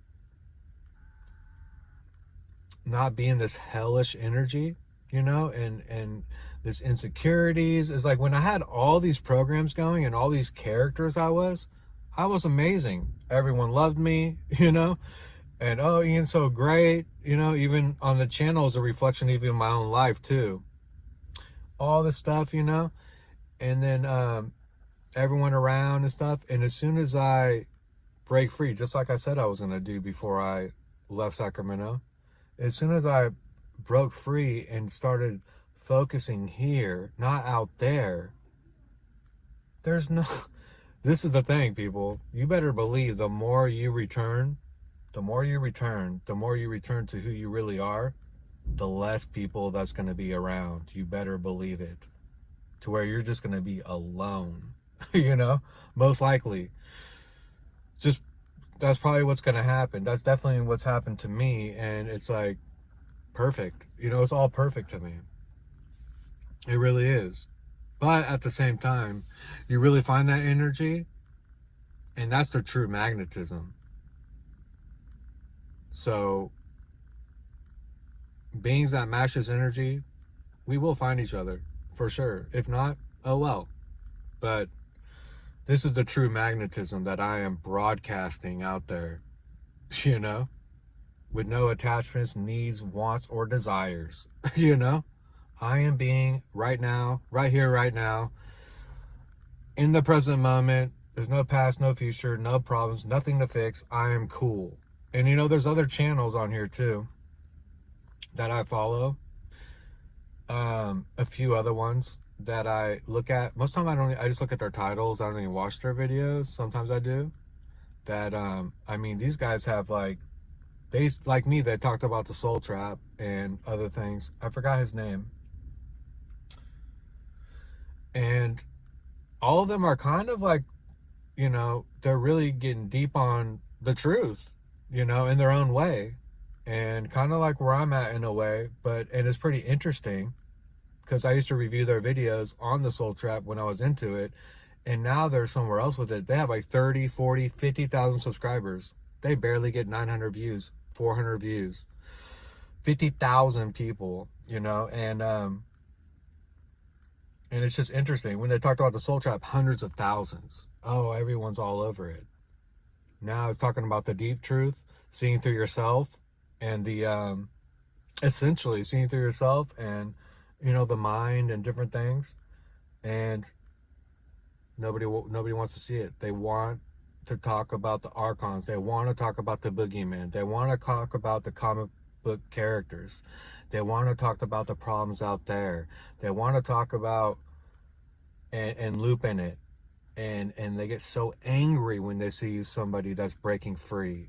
It's crabs in a bucket, people, is what they are.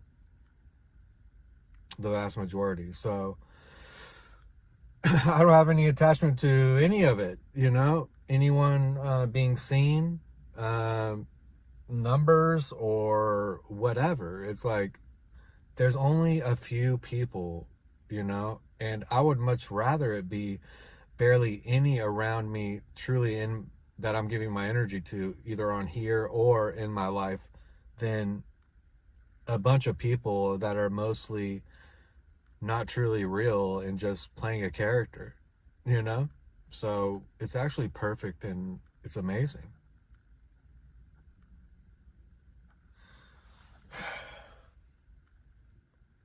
So it's been just absolutely fantastic.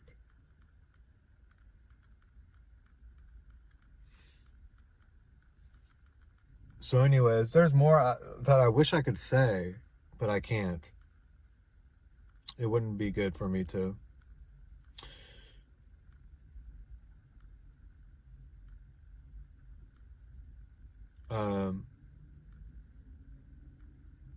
So I don't know. If I upload this video, what's up, everyone? Gratitude. I'll see you on the next one.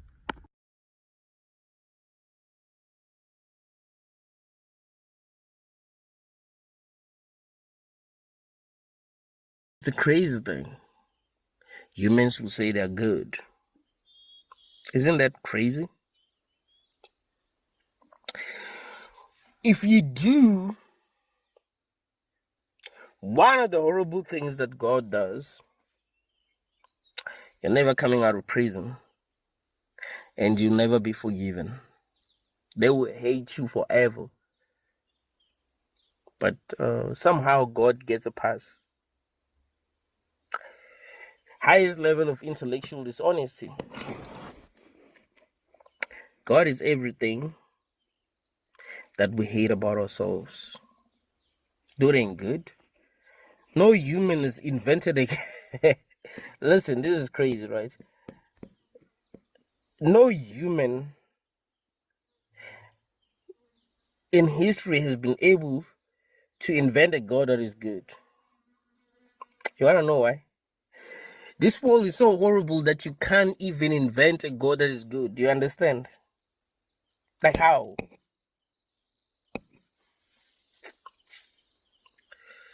God is everything we hate about ourselves.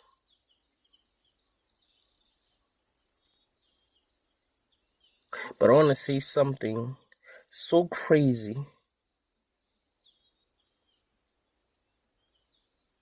You probably hate me for saying it.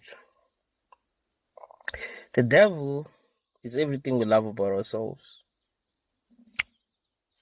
Do you believe me? The devil is what humans call the devil is everything we love about ourselves. The devil wants to be free.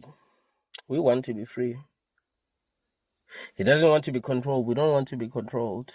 We want to stand up for ourselves. I know that people want to stand up for themselves, you know. They're afraid to stand up for themselves. Just stood up for himself. Stood up for what he felt was true.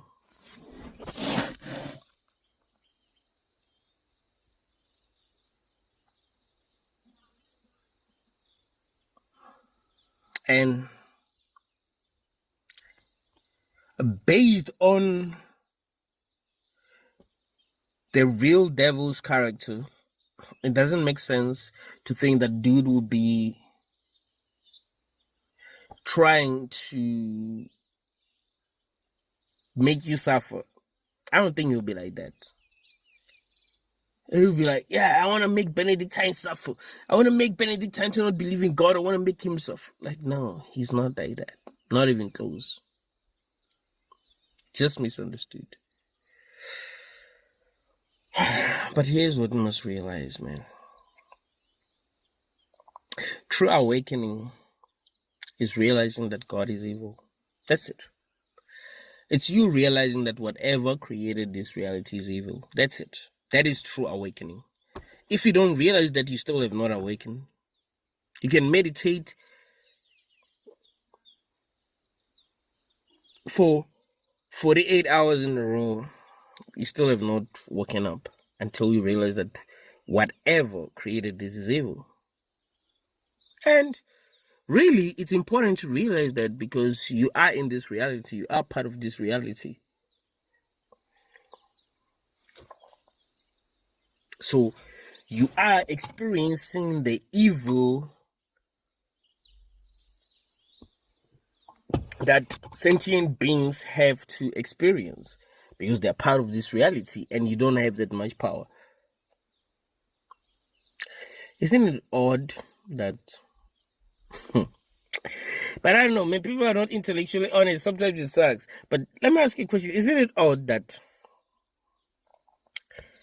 if you're South African, let's say you go to Kruger National Park, you can't just walk freely. There are animals that will try to take you. Listen, The animals that will try to eat you. For real. Not a joke. Right? The animals that will actually try to eat you.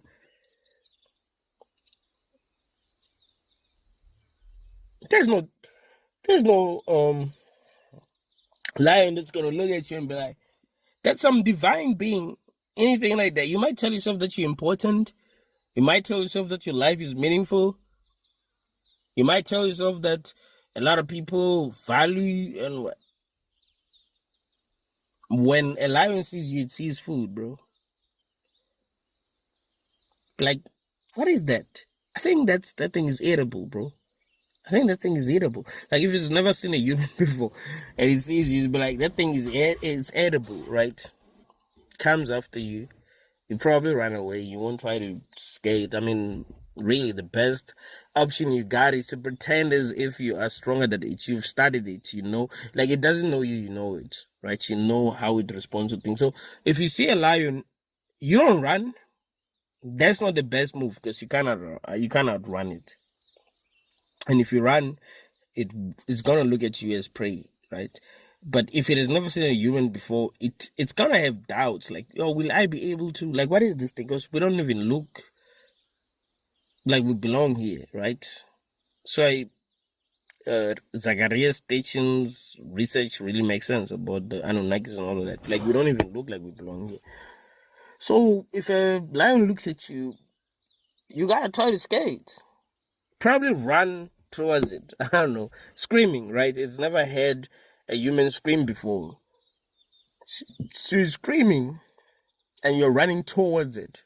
It has never seen anything like that. So it's gonna be scared. It's gonna try to move back. And when it moves back, you don't fucking stop. You just continue. I mean, that's your best move. I mean, maybe I'm saying all of this because I'm not facing a lion, but I think that's what I will do because I know that I wouldn't be able to outrun it. But here's the thing. There are animals that will try to eat you. That ain't good. That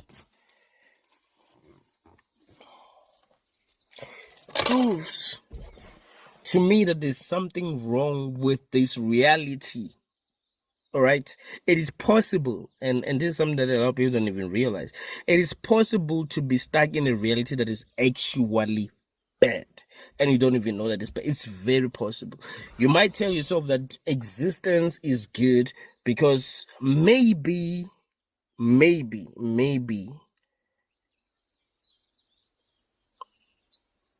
the highest level of consciousness, that is your realization that maybe life is good. But that doesn't mean that you can't have a horrible life, right? Maybe you tell yourself that dreaming is good, but that doesn't mean that you can't have a nightmare. So it doesn't mean that every dream that you're going to have is good. Some of the dreams that you have are totally meaningless and they're horrible. And what I'm telling you is that it's very similar to what we're experiencing. Call evil, evil. Do not try to justify evil. At this level of consciousness, I'm never going to tolerate people who don't see what is bad in this reality and what is good in this reality. I ain't doing that anymore. I ain't trying to be a people pleaser. If you're gonna judge me, you gotta judge me. It's all good, right? If you don't see the truth, you don't see the truth. It's not my fault. There's nothing to do with me.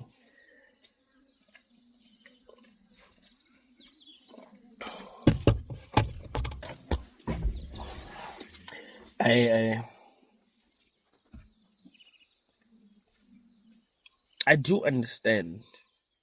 I do fully understand that we live in a world where we are being forced to dumb down, right?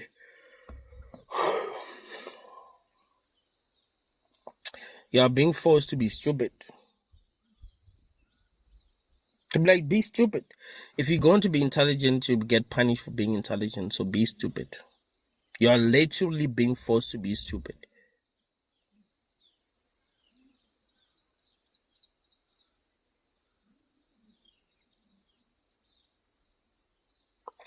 Ask yourself why. Ask yourself why you can't be real, why you can't be honest, why you can't speak your truth. Why you get judged for speaking your truth, why you get judged for being real. At this level of consciousness, man, if people are going to judge me for speaking the truth,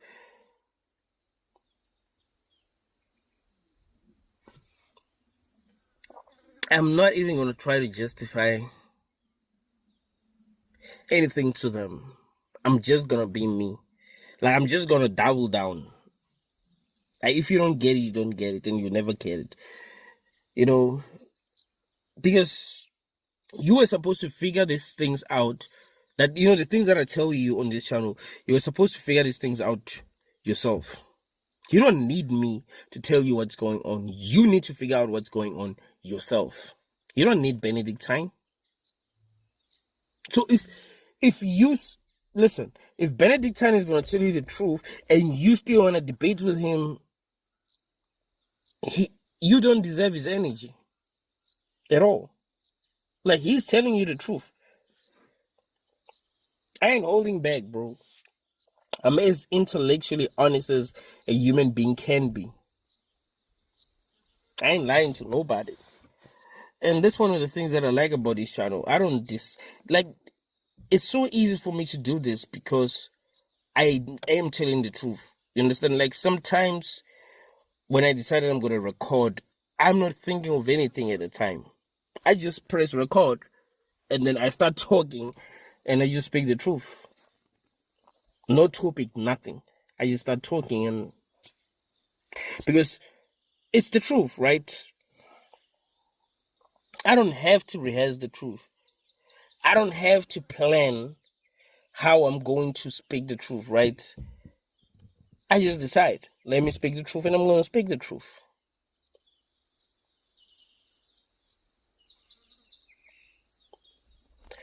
Like, I'm done justifying the actions of whatever created this, you know, or whatever we believe created this.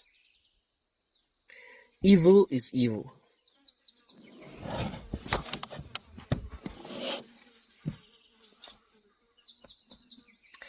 If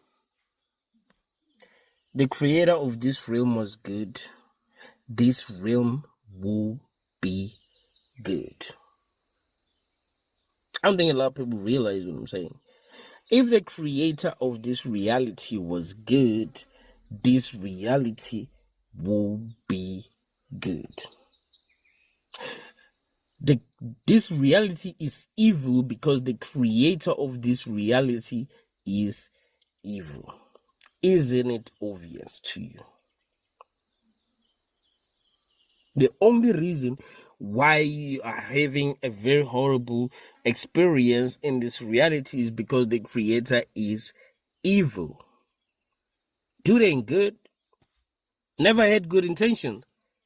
And you must take yourself seriously enough to acknowledge that, right? Take yourself seriously enough to acknowledge that. Do not try to justify the evil that you have to deal with in this realm.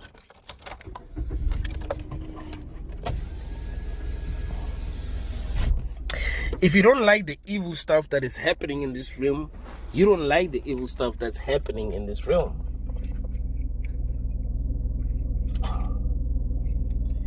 No one should tell you anything. You don't like it. It's bad, right?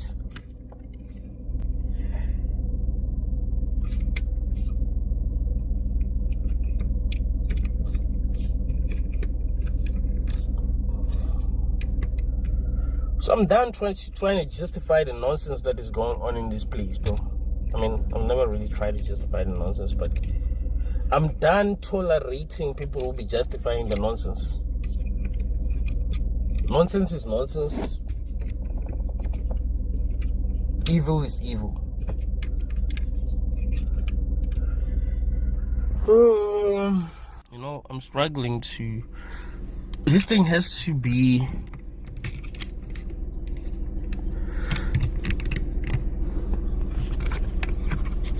Man, how come? This is weird. I'm gonna remove it. I wanna drive. I'm trying to figure out what the real problem is. But evil is evil, right? Do not try to justify evil.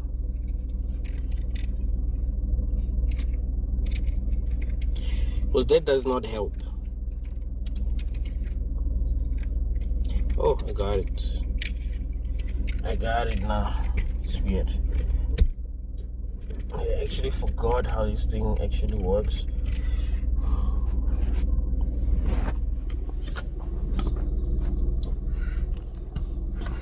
Okay, something is not right. I think this thing, okay, it's not gonna work. It's not gonna work because it's like, God asked me, are you sure you're willing to go through with this? And I said, yes, I'm sure. And with that, it's like I was shot very quickly. I was leaving that place. It's like we started looking at all these places I could go, these planets I could go to. There was like thousands and thousands and thousands.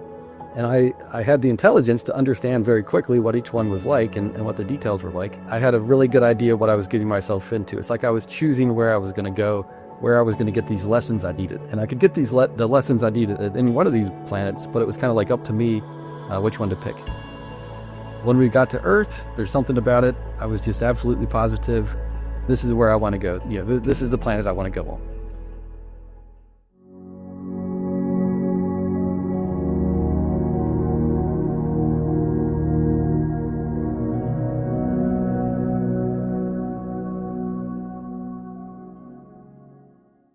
My name is Aaron Green. Shortly before my 6th birthday, I was playing with some friends in a neighbor's backyard, and I developed a breathing problem. And no matter what I did, I couldn't take a breath of air. I struggled to breathe, and I just couldn't get a breath of air. And I realized this was getting pretty serious, and I was becoming very upset and concerned about it. And so I started trying to walk home to go see my parents to try to get some help.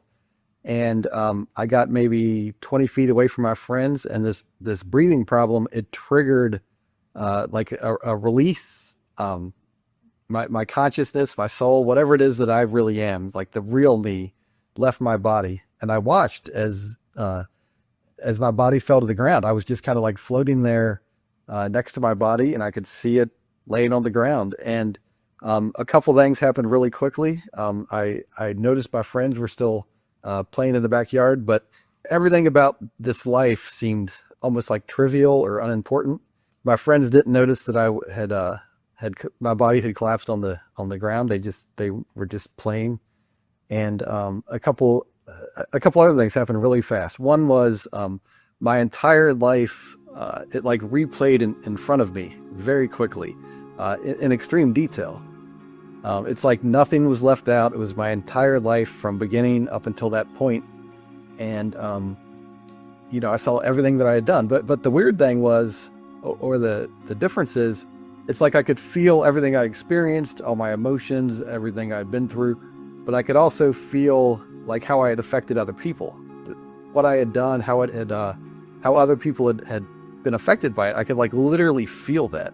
And what really stood out was my parents. I was only a little kid, almost 6 years old, and I could feel the emotions and feelings that my parents had. And what really stood out was my mom, loved me. Like I could really feel that. And my father, I could like feel his anger and frustration at having little kids when he was changing diapers and we were crying and stuff. I mean, he was a good father, but I could like feel his frustrations at times that it was difficult to have children. Anyway, I noticed a bright light in the distance, and I knew that there was something important about it, but I didn't really focus too much attention on it. It was like I instinctively knew there was something to it, but I didn't continue to focus on it or do anything with it. I just kind of floated there next to my body, and I would start to have questions. And as I would have questions, the answers would come to me in extreme clarity, like very detailed answers to my questions would come to me, usually in the form of it was like I would re-experience something that I had been through before. It's like I realized pretty clearly that I had existed prior to being this person. Like that was very obvious. Anyway, one of the first questions I had was, what am I? Like I'm obviously not this human being, this person. I'm something different. Like, what am I? And I was able to see myself as just a round orb of consciousness, just like a round ball with a faint light coming from it. Anyway, I further asked, where did I come from? How did I get on this planet? What am I doing here? What's going on? And a memory, like a spiritual memory, replayed for me, and I re-experienced what I had done to come to this point, like how I had gotten here. And I had started out, I was the same thing, a round orb of consciousness, but I was with hundreds or thousands of others who were just like me, and we just kind of existed in what I call a sea of light. It was very bright. We were all happy and comfortable and content, but we were it's like we were ignorant. We didn't really know anything, but we were happy. I view it as like a spiritual nursery. Anyway, we'd periodically get a gift. It was like a treat, kind of like a kid getting candy or something like that. Periodically, a treat would come down to all of us, and we would all get one of these treats.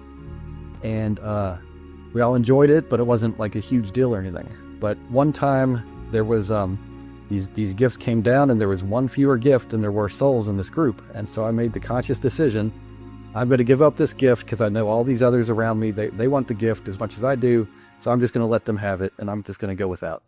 And when the last soul received the last gift, I was very, very gently lifted up out of this group. And the care with which I was treated, like it was very gentle. It was noticeable that I was being treated very carefully. But I was lifted up out of this group, and it's like there was mind-to-mind communication, telepathic communication, whatever you want to call it. And this much higher level, powerful entity, I'm not even sure how to describe it, but it was clearly way bigger than me. It contacted me and basically said that it was my creator, and I'm just going to call it God for simplicity, but I view it more as that this is what created me, because that's what he said. He said, I'm your creator. Anyway, basically he said that I was loved, that I was very important, and not just me, but all of us souls, and that what I had done, giving up this treat that I wanted for the benefit of those around me, was very important, and that indicated that I was ready to start to start something, to begin, to move on to another step or something like that.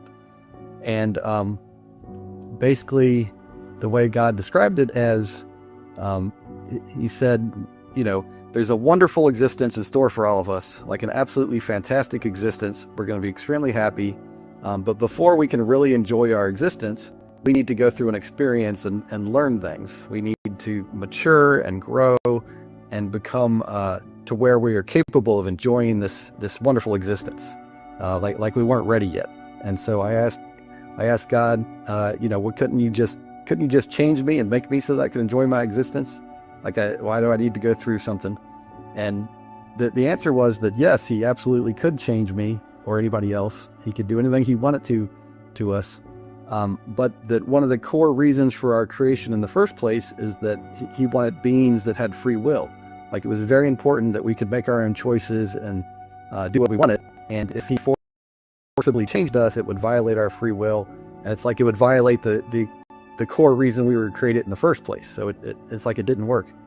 And so I asked another question for more details about why we needed to go through some kind of experience. And the way he explained it was pretty straightforward. Basically, God was loving, compassionate, kind, honest, loving, all these wonderful attributes. And we were simple free will beings. And in order for us to really enjoy our existence, we needed to freely adopt those same traits for ourselves. We needed to freely choose love, compassion, kindness, honesty, integrity, all those traits you think of as being like a good person would have. But that God wasn't going to force us. We needed to choose those for ourselves. But God had created this training realm, or whatever you want to call it, where we would be able to learn for ourselves through our own actions that these things are good. You know, these are positive traits, and if we do stuff that's like opposite of that, it's like, you know, it's not good. Anyway, God was absolutely confident that this was a good plan and that this was how things should go. So God then asked if I wanted to see his face, and I agreed. And what I saw was, it looked like a sun-like entity, like just extremely huge and bright. You know, looked kind of like the sun, except inside the sun there was like billions and billions of beings that were all together. You know, it's like an endless group of these little orbs of light. These orbs of consciousness were all together, and the collective of all of them glowed very brightly. Anyway, a couple of them kind of like came to the surface to wish me well. They were really excited that I was going to join them someday, and that I was, you know, new to existence. And they basically wished me well. They had been through what I was about to go through. Anyway, God asked me, "Are you sure you're willing to go through with this?" And I said, "Yes, I'm sure." And with that, it's like I was shot very quickly. I was leaving that place or whatever it was, and God was still like in contact with me, mind-to-mind communication. And we looked at it's like we started looking at all these places I could go, these planets I could go to. There was like thousands and thousands and thousands, and we looked at I don't know, a countless number of them. And I had the intelligence to understand very quickly what each one was like, and what the details were like. I don't remember those details, but I had a really good idea what I was getting myself into. It's like I was choosing where I was going to go, where I was going to get these lessons I needed. And I could get the lessons I needed at any one of these planets, but it was kind of like up to me which one to pick. Anyway, when we got to Earth, there's something about it. I was just absolutely positive. This is where I want to go. You know, this is the planet I want to go on. And with that, my question was answered, and I was back to floating around in my neighbor's backyard, and I had more questions. I wanted to know, okay, I understand where I came from and how I got to this planet, and then I wanted to know, well, why am I Aaron? Why am I this person? You know, what's going on? What's going on with this life I'm living right now? And again, it's like I re-experienced something I had been through before, and this new memory, it started out as I was like I was a soul without a body, and I was frustrated. I had been to in the first experience I had never been to, I'm sorry, the first memory, I had never been to Earth before. But during this next memory, it's like I had been to Earth many times. This was not my first life, and somehow it's like I had screwed up, like I had made a big mistake, and I was extremely frustrated with myself, and full of regret for things I had done. Like I had done some bad things. I don't remember what they were, but I had that feeling like I had really made some big mistakes. Anyway, there was guides that were there to help me, and I knew they were there to help me, and I trusted them, but I didn't want to agree with their plan. They wanted me to come back to Earth and live another life, and I said, no, I'm not doing that. I'm just going to stay here in whatever realm we were in. It was kind of like a midway realm or something.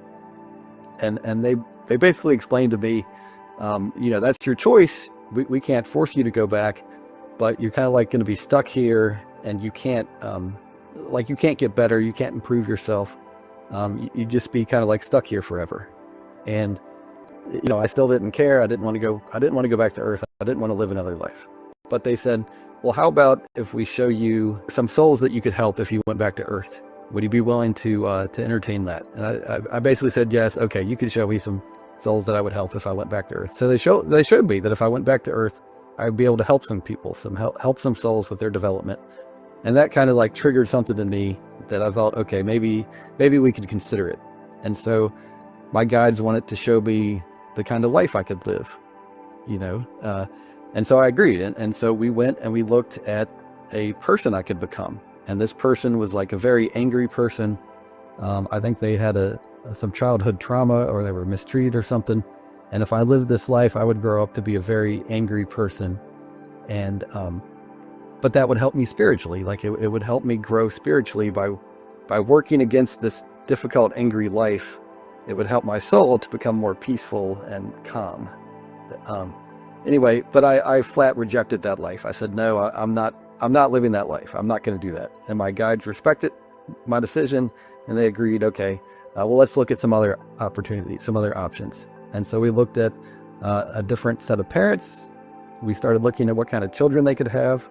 And initially, I wanted to be, I saw that these parents had the genes to have a redheaded child. And I really liked that idea. I wanted to be a redheaded girl. I thought it was really neat that that's a rare hair color. Like there's not a lot of people on Earth with that hair color. And I really liked that. I thought that was cool. But the genes and my personality, like there weren't enough options available where I could like get everything I wanted. Like I would have been kind of like socially awkward. I would have had difficulty relating to other people. So it's like it didn't really work out. So we started looking at, well, what about a boy? You know, what about different hair colors? What are the other options available? And so when we got to brown-haired boys, like it was obvious that there was oodles and oodles, you know, tons of choices available to these parents for a brown-haired boy. And so we started looking at the details, and it was just obvious that was a better fit for me. And so we started looking at the details, and at first I wanted to be like really, really good looking, like a really good looking guy. And my guides pointed out that, okay, those genes are available to those parents, but if you're really, really good looking, women are going to treat you differently. It's like at your stage of spiritual development, you're not going to be able to resist certain temptations. Okay. Basically I would have been too promiscuous. And by too promiscuous, I mean like at my level of spiritual development, it would have been bad for my development. Okay. And so I realized there was a spiritual downside for me of being really good looking and being too promiscuous. And so we backed the attractiveness down. Anyway, we found the right body, and then it was the same thing with intelligence. I wanted to be super intelligent, like the best, the smartest guy on the planet. And my guides again pointed out, okay, you can pick that if you want. That's available to these parents, but there's downsides. You're going to be arrogant. You're going to look down on other people because they're not as smart as you. You know, you're going to be kind of a jerk, and you're going to be an atheist. And all of those things there's a downside spiritually to that. And so I said, okay. So again, we backed the intelligence down to, you know, smart. We picked everything about this body. It was my choice. I was able to agree to everything, like the height, you know, certain intimate details about this body, like all of it. It's like I agreed to all of it. And when we got the body that seemed right for me, my guide said, basically, okay, you know, is this what you want? This is good. They had plans for my life. They showed me things I had done in a past life that were now specifically going to be incorporated into this upcoming life. And the most straightforward example I had was they showed me in a previous life I had gotten in a fight and I had beat up somebody else pretty badly. And there was no justification for it. He didn't deserve to get beat up. I could have easily avoided this fight. It was like I had done something wrong, and it was just very obvious in that setting when you could see all the different, you know, everything about that fight. We knew from everybody's side what was going on, and basically it's like I had written a check in a past life, and now I had to cash it, or I'd created karma, and now I had to cash it in. You could call it whatever you want to, but what I had done in the past life was now directly going to play into my upcoming life. And this wasn't a punishment or anything. It was like a learning experience. I was able to receive what I had previously given out. And I would be able to learn from that. But I needed to agree to it. My guides couldn't force this on me. And I agreed to it. I was going to get my nose broken as a 12-year-old, get in a fight and get my nose broken. And that would be a learning opportunity for me to learn that, you know, it's not good to go around hurting other people. And then they showed me other things. They showed me some terrible things I had done. And it was going to result in me basically breaking both of my shoulders. I'm sorry, I dislocated this shoulder, and I needed to agree to that. And then later in life, I would break and dislocate my other shoulder. And that was directly related to something I'd done in a previous life. But I would gain experience and wisdom through going through these experiences, and I would relieve myself of this past karmic debt, or whatever you want to call it. And we looked at the whole life as a whole, and they asked me if I agreed to this, and I said, yes, I agree. And it's like then my initial question had been answered, and I was back to floating around in the neighbor's backyard. And then I had another question. I wanted to know, well, you know, what happens to souls between lives? Like I know I've lived a number of lives, but what happens like between lives? That was my question. And I was shown a number of places I had been or realms I had been in between lives. I saw a number of bad places I had been, like realms where it was very unpleasant. And they weren't all the same. You know, some were very unpleasant and some were just kind of mildly unpleasant. And then I saw realms I had been in that were good, like happy realms. And there was a wide range of different realms. And in each of these realms, like my internal nature matched the realm. Like, if I was a hateful person, I ended up in a hateful realm with others who were just like me. And we just fought, and it was terrible. When I had been a loving person, I ended up in a loving realm with others who were loving, and it was great. It was, you know, a good experience. In each of these realms, my external appearance matched my inward nature, and I was always with others who were just like me. Anyway, after that, I had a realization, like a memory, that, you know, when I'm done with this life, I get to go back to this really nice realm, this very pleasant realm, like a city of light, and I would be able to be back with my friends again. And I had the memory that I had these spiritual friends that I was very, very close with. And I was so thrilled. I really wanted to go back and be with them. And it's like, just as I had that realization, this being of light, or angel, or whatever he was, I don't know. You know, he didn't have a name tag on, so it's like I'm trying to guess what it was. But nearest I could say it was an angel. Anyway, he came at me very, very quickly. It was an absolutely beautiful being, and essentially he said, "You are not to leave your body." And with that, it's like, bam, I was back in my body, and I stood up, and I didn't have any trouble breathing anymore. And at that point, my brother had come to check on me, but I like went straight home. I tried to explain it to my mom, but I wasn't able to verbalize what happened to me. But I would think about this experience, and after I think maybe 6 months, something like that, the guides that I had worked with to plan out this life, like they contacted me through, you know, telepathically, like mind-to-mind communication, and I knew exactly who it was. You know, it's like if you hear someone's voice, you know who it is. It was the same kind of deal. Anyway, they said that they needed my agreement to hide the memory of what I'd experienced. It's like that experience I had been through was messing up my life. I wouldn't be able to live life as intended, and I wouldn't get the kind of spiritual growth I was supposed to from this life. It's like it caused problems for me to have that much knowledge, that information about the other side. And I said, well, don't you want people to know about the other side and understand how this works? And they said, yes, they do. But for me, it's causing problems, and they need to hide that experience for me. And they assured me that when I was older, I would get that experience back. So I agreed. I trusted my guides. I know they were looking out for me. So I agreed. You know, I went through life. When I was 35, 36, I was reading the Newsweek article magazine about Dr. Evan Alexander. He's a neurosurgeon who had a near-death experience. Anyway, somehow reading about his experience, I was like, I accepted what he was saying. Like, I had a little bit more faith in the afterlife than I had before. You know, I had always kind of thought, okay, yeah, I guess so. But I never really gave it the kind of consideration that I should have. But anyway, I believed his story. I thought, okay, this is neat. And somehow that triggered something for me. It triggered my experiences to come back to me. And I remembered all the stuff that I hadn't thought about in 30 years. It's like it all came back to me.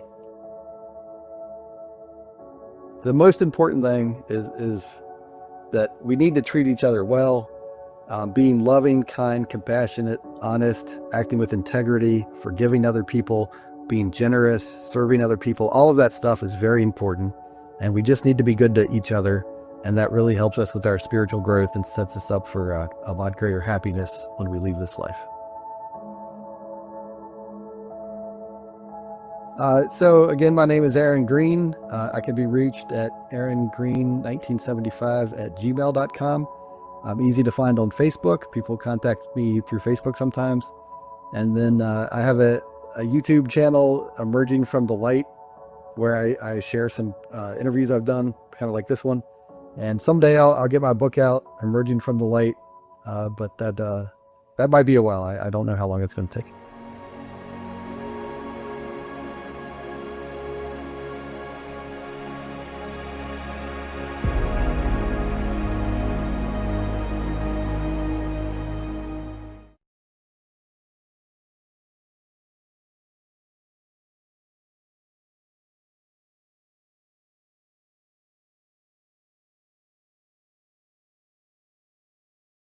That shit that came out afterwards, and we haven't heard a peep since.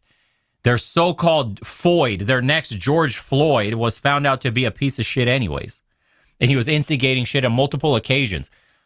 This is insane. How are you defending this? And they're supposed to be on the far right. That's what's considered far right today. And you want to deport 20 plus million people by force, and you don't expect that when people put their bodies in the middle of operations by the federal government that you're going to have some people that die? And it is the same people that are instigating shit over and over again. It's not like this guy was just walking down the street, pulled out his phone, watched an ICE operation, a deportation happening. Some women got touched, like they said, and then he puts himself in the middle like, hey, don't put your hands on Milady. Milady, this guy was actively looking for ICE investigations and trying to put himself in the middle in between all of them. He was looking for trouble. He fucking found it, lost his life. Oh, well. Oh, well. Somebody said, how do you super chat on here? It's at the, look in the chat. Do you see the pinned comment?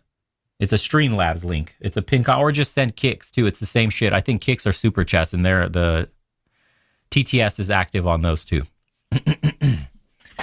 But if you do the super chats on the tips, it will show your name at the bottom. Let me post it again. Where's my notes? Okay. There you go. Oh, welcome in, bro. Yeah, it's kind of a new platform, but there you go. I just posted it. That's one way to do it. That'll put your name at the banner below until somebody beats you for the amount or whatever. But you could also just do kicks from the website itself. It should work. It's much better as a streaming platform than YouTube is, because the copyright thing on YouTube. Okay, well, you know what? They shouldn't be jumping in front of the cops with a loaded gun to save these irredeemable scamming and. Oh, and that's what he was talking about. That's what I forgot. What I wanted to bring up. The fact that the left calls Nick Fuentes a far right is so detached from the real far right, the reality on the ground, what people are actually thinking. There's a huge groundswell of real far right people. You could see them occasionally in the comments. I've gotten messages from people like that, and the kind of things that they're saying are very different than what you'll hear from people like Nick Fuentes. The left thought Charlie was an extremist. The left looks at Nick Fuentes like he's a straight up Nazi. But the actual truth is, on the political spectrum, Charlie Kirk was the establishment shill. Milquetoast at best. Nick Fuentes is like center right. And then the real far right, they're going to be wishing that this guy was actually the far right. These leftists have no idea what they're fomenting with the ideology of the left, the shit we're seeing with ICE. Think about what happens in the midterms. We're going to get 2 years of lame duck. And then potentially, if you get a Democrat winning in 2028 and they're instituting cancel culture, woke culture, all this shit back and forcing it on us. Imagine the parents being arrested for not wanting their kids to get trans. Imagine you mispronoun somebody, and then that will have repercussions like losing your job and, a whole bunch of other shit like that. Imagine where you go back to that, and that's going to foment the real far right. That's going to actually start rising. And then I think we're going to, the future that we're going to go to is society is just going to start, the pendulum is speeding up and swinging left and right faster and in more extreme directions over and over until it breaks. It breaking is society breaking. So we're going to have a huge move to the left. We're going to have another huge move to the right, and then back and forth as each position gains power through, the radicalization of the voter base. And the country is going to essentially get balkanized. Already it is in a sense, where Florida, for example, is completely different than living in, say, New York or California, right, in LA. Like Florida seems to be, you know, the conservative bash. Not even Texas is on the level of Florida. Texas is practically purple at this point. But you go to Florida, right? They're enforcing laws. They have what people were expecting MAGA to be on the national level. And then you'll go somewhere like New York where they just voted in Mondami and all this bullshit going on. They're trying to tax people more, and they're, you know, trying to, like, they figured, I think Mondami just said that New York is facing like a Great Depression level issues with the Treasury over there. They have no money and they need to tax the shit out of people. It's like, oh, duh.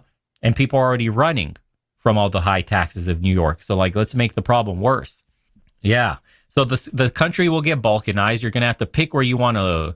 I like Fishback. I don't really know much about him. The clips that I've seen on the internet have been decent. Of course, they're clips. What happens when a guy gets in power? You know, don't fall for it again. So far, so good. But we saw how that worked out with Trump. Yeah. I don't believe in any politician's going to come save us or make a huge difference in that sense. But, you know, we'll see. Fishback is the dude that's going to be running in Florida. Invaders. How about that? You know what? But our country will die. It appears inevitable because no one will fight for it. No one's willing to. Yep. It's that simple. No one will fight the mob. No one will fight the women. No one will fight the media. No one will fight the gangsters. In the end, everybody wants to feel like they're good. They want approval from the media. They want approval from the masses. They want approval from their wife. They want to be able to go to the club or whatever. Okay, it is costing us everything. And I hope you realize that. You know, these ethnic enclaves are just going to grow bigger and bigger. As an immigrant, I don't think Americans understand when he's talking about the ethnic enclaves, how bad they're going to actually get. Guys, Europeans coming over to America tend to assimilate easily because they're also white. It's a white culture, same religion, all that. You blend in and you have the same way of life. No matter what country in Europe you're coming from, typically all very similar. Very easy. The issue is with these radically different people that are coming, they have strong cultural ties and differences that make them stand out, that force them to stay different. They'll never feel like they belong. My kids will not know anything about Romania, what it is to be Romanian. They will speak with no accent. They will be fully Americanized in that sense, but they can buy into the identity. They'll look like they came off the Mayflower. You won't be able to tell. But other people that come here can never assimilate to that degree because they look so different. The culture is so different. And you know what? It takes multiple generations to iron that out of those people. They still have ties back home.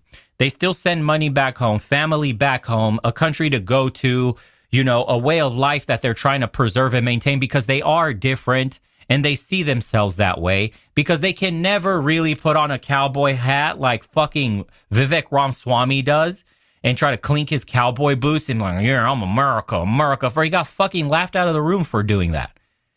It looks like a caricature of what an American is supposed to be. Fucking Indian dude putting on a cowboy hat at some event trying to be as American as possible. It's just not going to work because we have an idea of what it is to be American. And that's just the truth. But Americans, a lot of Americans on the left, they don't want to hear the reality that these people will never assimilate, don't want to assimilate, don't want to even learn the language after being here for like 20, 30 years. And these ethnic enclaves that they're creating is going to mimic the conditions of their home countries. And they're actively vying for political power against you. Yes, even the liberal that wants to bring them in. They're actively vying for those positions and will enrich their people first, above you. But this is part of what makes this so dangerous because the liberals actually don't care if that happens. There's no like self-preservation with the liberal. And no matter what ethnicity you are, if you're like a black, white, Hispanic liberal, any liberal just hates themselves and their own people. It's insane how destructive they are to all races. Crazy, and man. Bigger until there's nothing left. Don't you see that? London, Paris, Berlin, Rome, Madrid, New York, Chicago, Los Angeles. It's all gone. It's all lost. It's over. So do you think that America being black, being 90% white at one point was why black Americans were able to assimilate to an extent? Yeah, most likely, because you had a dominant culture, a dominant identity, and standards to live up to. So the black community made their own little carve out of what was expected of them. And that's why they were doing so well in like the 40s, 50s, and right around the 60s until everything started going to shit. But look at old videos, not just blacks and white, but just look at old videos and people of how people were. But going back to what you were saying, yes, because the majority identity was white. You don't even have to say white. Just you could say American, and there are certain expectations of what an American was, and you had to live up to those standards because you didn't want people to look down on you. You wanted to have some pride in your people, in your community. And so blacks, look at all the videos of what blacks in black communities look like in the 40s, in the 50s. Dude, everybody is well-dressed, super sharp. They speak very clearly, right? They're very well put together. The families are intact. Actually, black families were more intact. Like the marriage rates were much higher. Not much higher, but higher than the whites.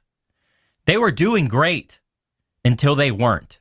Until what changed? We started slowly breaking down the foundations of what it meant to be an American. What is America? What is, not ask what your country can do for you, but what you can do for your country. We've lost the civic duty and civic sense that we had to our country. It was like a free-for-all after 1965. Just come here, make your own ethnic enclave, do whatever the fuck you want. Nobody could tell you anything. Like the liberal disease started metastasizing in society where we had no expectations on anybody. And that's how you ended up with like YNs today. This is how you ended up with like delusional minority communities. And this is how you ended up with like the comments of your colonizer. America isn't for Americans. This is stolen land. Like you get all the dumbest shit imaginable that is just being said today because zero standards for anything. And now we're living with the consequences of that. When you have no expectations on anybody, a person will like regress to their primal form, to the absolute bottom of the self. This is what you're seeing to every man for themselves. Yeah. Except, daddy government comes to save you. And daddy government, don't even get me started on that. I think for the black community, welfare is like such a trap. The black community is very dependent on welfare. And that's also the shackles that keeps them down as people. I think that's like one of the easiest ways to control somebody is offering them an incentive to not better themselves. That's what welfare represents. It's an easy way to keep the community down because they don't want to get off of welfare. But getting off of welfare and making something of yourself gets you a better position in life. But hey, I'm getting free money, so fuck it, cuz why not? It's such a scam, dude. And I've heard some like pro-black and like black conservatives talk about welfare holding blacks back. So that the conversation is happening. And I think one day when they do understand fully as a community that welfare is like it's a trap and get off of that shit. Yeah, but who knows, dude? It's the rot is now in every community. Everything you love, the stories, the holidays, the seasons, the culture, the food, us, our parents, our family, our neighborhoods, our friends, it's being killed. They want it more than us. They're willing to take. They're willing to conquer. They have no shame. They take their own side. We cry, we betray ourselves, and then when the traitors die, we cry over it. It's what it is. I don't know. What is it worth to you? You have to understand this. It is a mathematical inevitability. Canada, finished. Australia, finished. Western Europe, finished. It's done. What will be left of it? Someone said it's weak men who allowed these problems to happen. Yes and no. I think our system was corrupted by specific outside influences and money. Specifically, money and influence corrupted our politics, which allowed special interests to get in there and drive a wedge in the, effectiveness of democracy in a sense. Without that kind of influence that came from money buying your way into our democracy, I think we would have had an okay and just system still. But once they're able to place, you know who we're all talking about. Once you're able to place your winners and buy politicians and buy influence and pay for entire campaigns, like, it's not a democracy that we're living in. This is not a democratic system. It's democratic for money. It's a democratic system for billionaires. Like, billionaires get to battle it out for politicians. Like, politicians are the whores that take money from the highest bidder. So it's democratic in that sense that everybody can pay to play. And the one with the biggest pockets, the deepest wallets, essentially can buy the influence that they need to get further ahead. So yeah, it is a democracy for rich people, for money, for the moneyed class, the donor interest. But for the ordinary people, we're just subjects. We're the new, serfs in the techno-feudalism that's being instituted. Like, this is what we are, guys. We are the new slaves of the modern world. Your vote doesn't actually mean anything because the winner has already been chosen. And the people at the top pick who they want in the presidency. And then you get to do a little popularity contest. And we call this democracy. Your vote counts. But if you took the money out of politics, none of these people would even make it, because the only reason you see them on TV, they have money to fly everywhere. They're connected. All the delegates vote for this direction is because rich people instituted this system. Rich people benefit from it. And the rich are the ones that are getting everything they want. You're getting very little, if anything at all. Crumbs, really. But you will get your NFL. You will go watch your fucking foosball. You will consume your slop. Yeah. You'll be an alien in your own country. It's gone. And another thing with the black community, too, because that was a good thing. It blows my mind that Democrats are able to keep this under wraps for so long. Every single minority that comes to the United States directly competes with black communities for jobs, for, government benefits, for absolutely everything. All the money that should have went into the at-risk communities, whatever name you want to fucking give them, the inner city, all that stuff. Immigrants take all that. So when you vote Democrat and they bring in all these, new slaves, apparently, that's what they could be, new economic slaves, new voters, they're directly affecting the black community the most. The most. Those are the jobs that they're taking. Those are the rents that are going up. Where do you think they place these people? Whose jobs are they taking? What apartments are they renting? What houses are they buying? Think about that.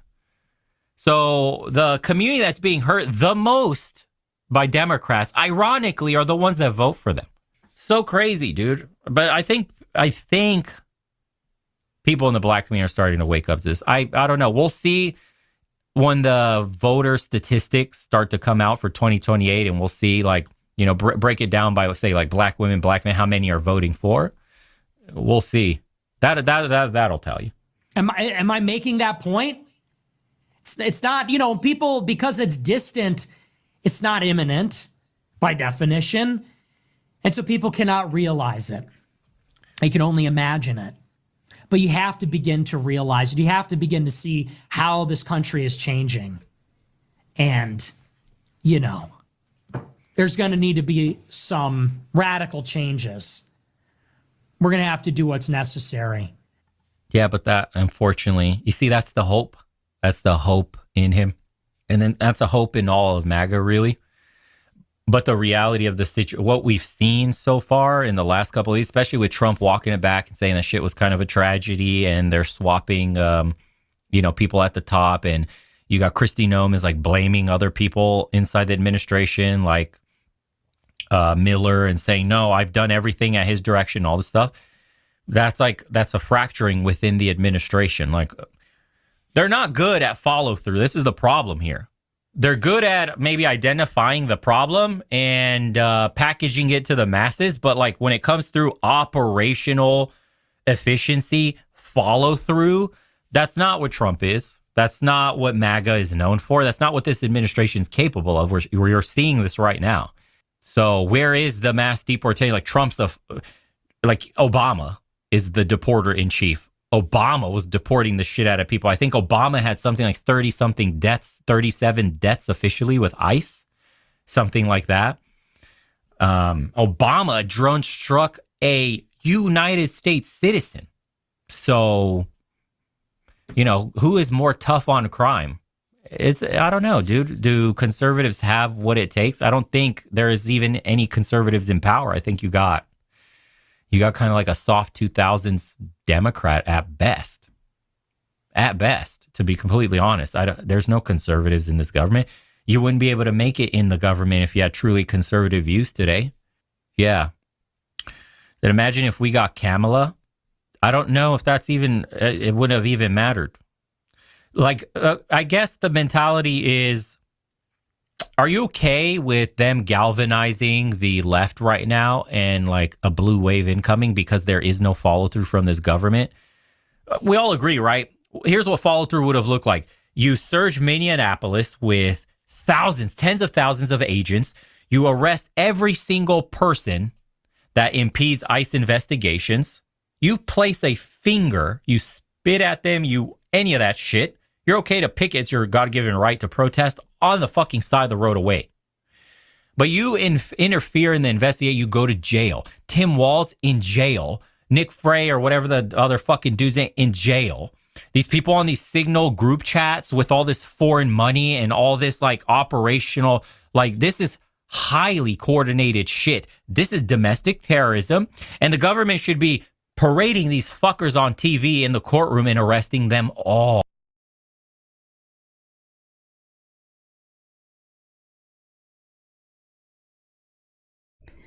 Honestly, I didn't even know that this was an epidemic. I spent majority of my life being the typical woman that is self-centered and everything matters only to me and what my view of things are of the world from my point of view, what I'm going through, and not caring at all about the men's side of things. So this is actually the first time of diving into this. So let's get into it.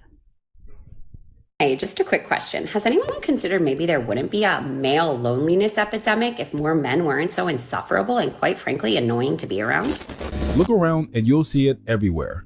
Men going to work, coming home, scrolling, sleeping, and repeating the cycle. Not because they don't want connection, but because trying feels pointless.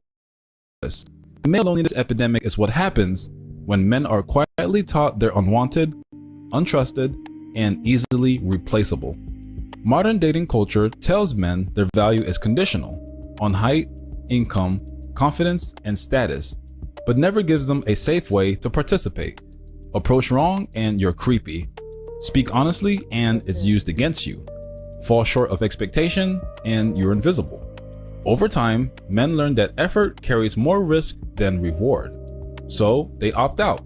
Not loudly, not bitterly, but silently. Ooh, they stop that is asking so women real. out. They stop trying to impress. They invest in work, hobbies, and distractions. Anything that doesn't reject them. And then society looks around and wonders why men are isolated, depressed, or disengaged. The truth is simple. Men didn't disappear, they adapted. When connection becomes a liability instead of a refuge, loneliness becomes the safer choice. Let's take a look and see why the male loneliness epidemic is getting worse every year.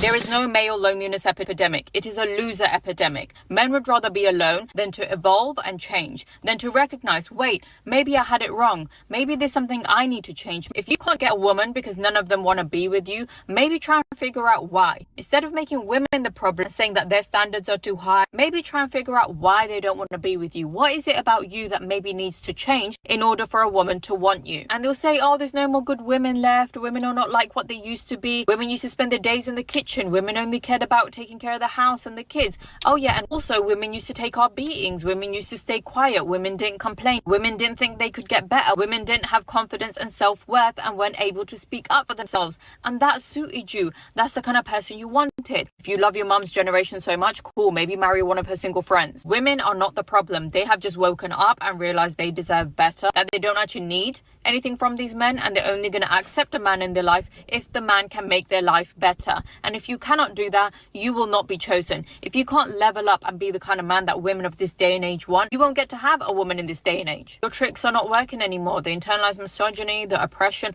all of that, it's not working anymore. Women are waking up from it. Women are healing. Women are learning to love themselves and their own company. Women are learning to support and love each other and have communities and friendships that are valuable and fulfilling. We now know that getting married and having children is a choice, that you don't have to do that is not what makes you successful or fulfilled in life. In fact, having kids when you haven't healed yourself and you don't know your own worth is actually the problem. It's why so many, if not all of us, have childhood traumas, have issues. What's happening right now is very normal. It's called evolution. It's happened many times before. When conditions change in the world, you either evolve to survive or you get left behind. This is evolution. Instead of complaining about it, evolve. All while not understanding that you can't evolve if you can't procreate.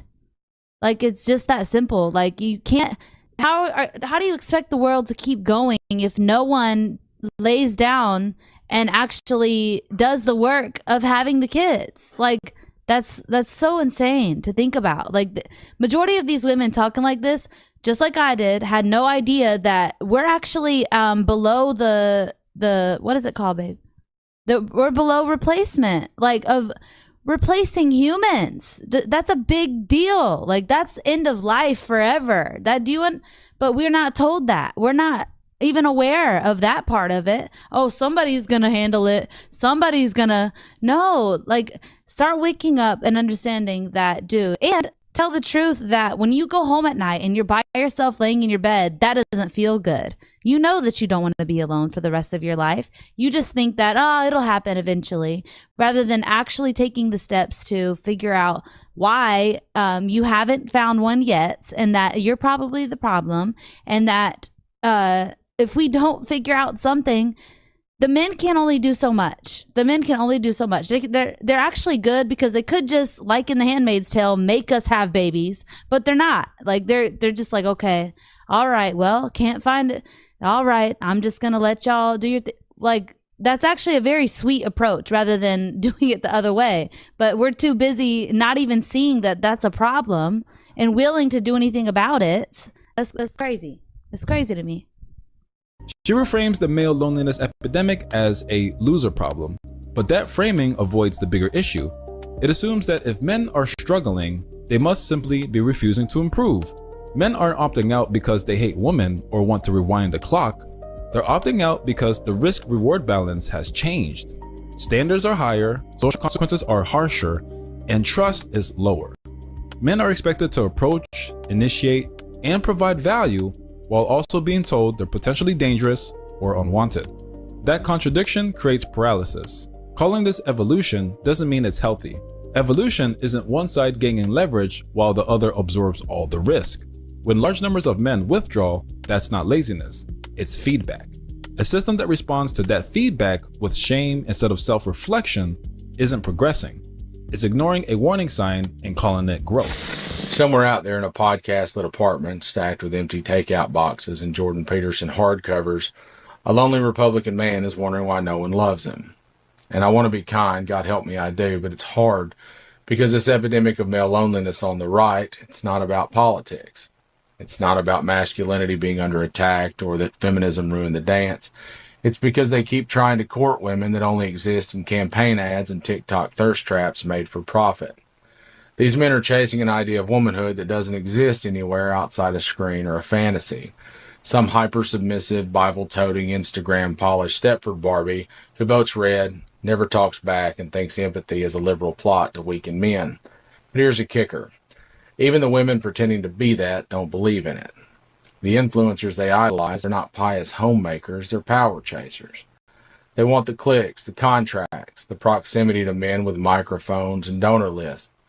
They don't worship their husbands, they worship the algorithm. And half the time, they're just waiting for the prenup to ripen. These aren't trad wives, they're grift wives, playing a part for the brand deal. And the men are just marks in a pyramid scheme with an American flag draped over it. Yeah, the male loneliness epidemic is just really getting to me. Really, you don't say. Shocker. That little charade you just did gave me zero clues as to why. Don't you get what the problem is these days? Fuck it, okay, are you in therapy? What? No. You have a strong group of friends you can talk to about the highs and lows you have going on in your life, and maybe even occasionally exchange in some sort of physical encounter? What, like a hug? Yeah, like a hug. No, it's gay as fuck. Okay, strike two, and in your phone you have access and connection to literally the entire world. Do you do anything to reach out with like-minded people to hopefully find some sense of community? Now, why would I do that? Well, that's all I got. No, I'll tell you what the problem is with the male loneliness epidemic. Let's say it on three. 1, 2, 3. Women. So the male loneliness epidemic is simultaneously fascinating and just sad to me. Because the men who are lonely are primarily incels, right? Like the ones that can't get women, the ones that are trying and then convincing themselves that they're not with women because they don't want to be. But it's just in reality because no woman wants to be with them. And these men inevitably stumble into our comment sections to tell us why we're the problem. And you're gonna die alone with cats, as if that wouldn't be a bonus for most of us, you know what I mean? But they are really clinging to this idea that that's what they say until it happens to them. Like until you're actually that. Oh, then you're like, oh wait, hold on, wait a second. Like once that becomes your reality, so let's talk in like another couple of years, because yeah, that's when it starts settling in that there's no way out from there. Once you're already there, there's no way out from it. Yeah, we'll see how much they say that then. Owed relationships with women. They are owed our time and our bodies. They feel entitled to them. And they're slowly realizing that because society is changing and the way that we look at relationships is changing, that's no longer the case. Women no longer need to marry men for our mere survival. That changed in the 70s when we can get our own credit cards. And my partner said something super profound about this the other day because I get so many incels in my comment sections. He said to me, no man who fucks does that. No man who gets women goes to random women comment sections on the internet and just tells them about how they're a terrible piece of shit and tell them to make them a sandwich. No man who fucks does that. So now when they come to my comment sections to announce how dry their balls are, essentially, by saying things like that, it just makes me laugh. Because I know it's making them cry. The easiest way to dismiss the male loneliness epidemic is to label lonely men as incels, who feel entitled to sex. That framing turns a social problem into a character flaw. In reality, most lonely men aren't demanding anything, they're withdrawing. Many girls like her treat sexual success as moral authority. Winners get empathy, losers get ridicule. But dating isn't a merit badge system. It's true that women no longer need men for survival. But when men are told they're disposable or irrelevant, they adapt by opting out. You know how I know that the male loneliness epidemic is self-induced? So I just got back from a first date. We're there for like an hour and a half-ish, I guess, at a cocktail bar. And when I tell you in this hour and a half date, I think I was asked maybe 3 questions about myself. I'm trying to ask things like, where have you traveled to? What do you like to do outside of work? What do you do for work? What's your family like? I'm cracking jokes. I'm trying to make this an enjoyable time for everybody, at least myself. And I'm just getting nothing back. Which if this was a one-off thing, I would be willing to say, okay, it's a first date. Like sometimes people just don't click. But it's the fact that this happens more often than not for first dates that we just sit in silence to the point that it's almost like a game. Like if I stop driving the conversation, how long are we going to sit here? And they always go, oh, I had such a nice time. Because I was there. I was doing all the heavy lifting. Why would I willingly spend my evening entertaining a man who was giving me nothing in return when I could be sitting on my couch doing a hobby, literally anything else? I'm not doing it. Also, it is not us, it's them. Male loneliness epidemic. Yeah. Do you want to know the last time a man held the door open for me? That's what we've always said. That's what we always stick with. That's what we always will. If we keep continuing like this, like at some point, and it already is happening, is that, dude, we're not going to even be able to keep existing. Like it's so wild that we are so self-centered that we just think that there's no point to all of it. That, dude, we're going to die alone. But it doesn't hit you until it's too late. It's going to be too late one day, for real. And it's sad, honestly. Even on being a woman, it's sad on that end, seeing that. Like, dude, they think it's just such a delusion. And then, because this is a reality that I had to recognize, is that majority of men are kind. So they're simply just being like, okay, I don't want to look. I ain't trying to. I mean, I'm gonna respect it. I'll step back. I won't try to do too much. The guy's probably nervous off his butt because there's so much pressure, especially now in the dating thing. But we don't even consider that. Like, oh hey, like. Be sweet and feminine about it. Like, oh, hey, I'm really nervous too, to calm his nerves about it. And because I know how this dating thing can go, it can be a little nerve wracking. Say something like that to ease it for him so that then he's a little more open to, okay, this girl ain't just trying to date me right now and then go talk crap about me later on. Like, it's just sad. It really is. Do you want to know the last time a man wanted to see me in the daylight? Do you want to know the last time a man bought me flowers? Do you want to know the last time a man picked me up for a date? I'm sorry that I'm not jumping at the opportunity to be treated like complete fucking dog shit. I'm sorry that I'm not jumping at the opportunity to receive the bare minimum from a man. At the end of the day, I can do all those things for me, and I can do it without some man bitching and whining and moaning in my ear about it. I dated a guy one time, and he told me, well, I can't buy you flowers that much because then you're just going to expect it, and it's not going to be as special. Why isn't it just like a normal thing that you regularly do? And I also had to ask for flowers, and he never held the door open for me. The last time I was involved with a man that I wanted to date, he threatened to leak my nudes when I pissed him off, and then he gaslit me and called me crazy, and the whole time he was talking to a complete other girl. And also, I don't really feel like getting into a relationship. And you know why he's talking to that other girl? Because that other girl is like, honestly, you don't really need to even do all that. I just like you for you and what you do. Because the truth is, at the end of the day, in a normal day-to-day life, it ain't about the freaking flowers. That junk doesn't even matter. Here and there, yeah, you become, what is it called? When you get something so much that you don't see it as a blessing, basically. You get it so much that you don't see it as a blessing. Yeah, that's very accurate. He wasn't wrong. That is the truth. And I think that what she is getting is from other women saying that that's how it needs to be or else. And they're lying to you, honey, because are they in a marriage? Are they actually working it out in a relationship truly with somebody? Because the reality is, in order to keep a marriage going, it don't have anything to do with flowers, honey. At all. That's crazy. And then immediately being pressured by society to get married, have children, start a family, because apparently that's all that women are good for in this day and age. And I've done the math. My life is just a whole lot better and easier without a man in my life dating me, because at the end of the day, I don't need to depend on them for happiness, and I'm way better off on my own. And until a man wants to treat me right, then I'm fine being single. So maybe do better. I want to talk about the male loneliness epidemic, the very idea of it, because I understand one principle. You were never meant to be this alone. I understand that. I truly do. But the world did teach you to mistake starvation for strength. And now that you're collapsing, it's hiding the real crime beneath this phrase. It's not a weather event. It is not an epidemic. This is a 400-year design flaw. I'm about to show you we were wrong. Men weren't starved of love, right? They were robbed of love. They were robbed of themselves. I'm going to tell you what happens to every man. Somebody takes your ability to feel and calls it becoming a man. Somebody takes your need for closeness and renames it weakness. Somebody takes your hunger for connection and replaces it with earning. And then they tell you that a woman is the only place you're allowed to put it all. And then they tell women that they're selfish for not wanting to carry the weight of an entire gender's emotional amputation. That's what they do. But that is not loneliness. By definition, it's not loneliness. It's an identity engineered around exile. And that's the part no man's ready for, because you never lost connection. The male loneliness epidemic is real, and I'm tired of people saying that it's not. Men, but particularly young men, are hurting. 1 out of every 7 men say they have 0 close friends. Women now outnumber men 60% to 40% in higher education. And because men are more likely to drop out, pretty soon there will be 2 female graduates to every male graduate. Women are becoming doctors and lawyers at far higher percentages than men. There are now more single female homeowners in the United States than men. For the first time in American history, the unemployment rate for college-educated males is the same as non-college-educated males. Boys are twice as likely to be suspended when compared to girls for the same infraction. 5 to 10 times as likely if you're a black boy. Broken women hurt themselves, but broken men hurt others and end themselves. Males have a 4 times higher rate of unaliving themselves when compared to women. And the single largest risk to a male under 40 is himself. I am not pointing fingers. This is not women's fault. This is not men's fault.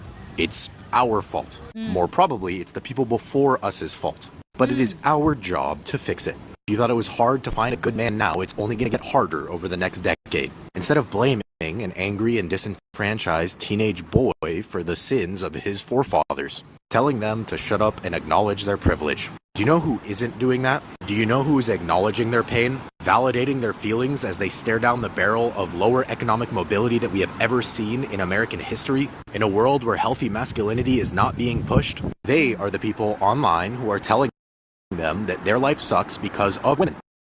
Wow.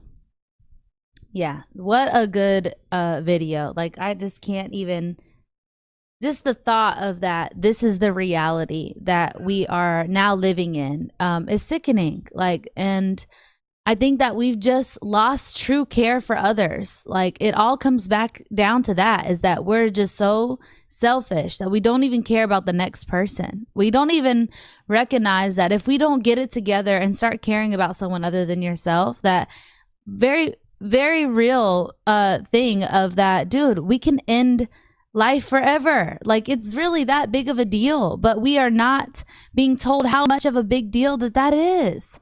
And it's crazy. And it's so sad to see that these men, even out of being respectful, are just taking themselves out of the game rather than standing on and like being like, dude, get it together. They're still so benevolent and sweet that they're like, you know what?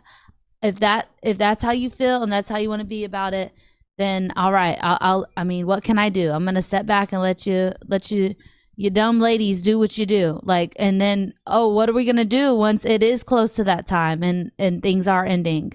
What are we gonna do then? For real? Like, but we just can't even look forward far enough past our bull crap and our own selfishness day to day to see that. And it's crazy. It really is. But God bless y'all. Love y'all. And see you in the next one.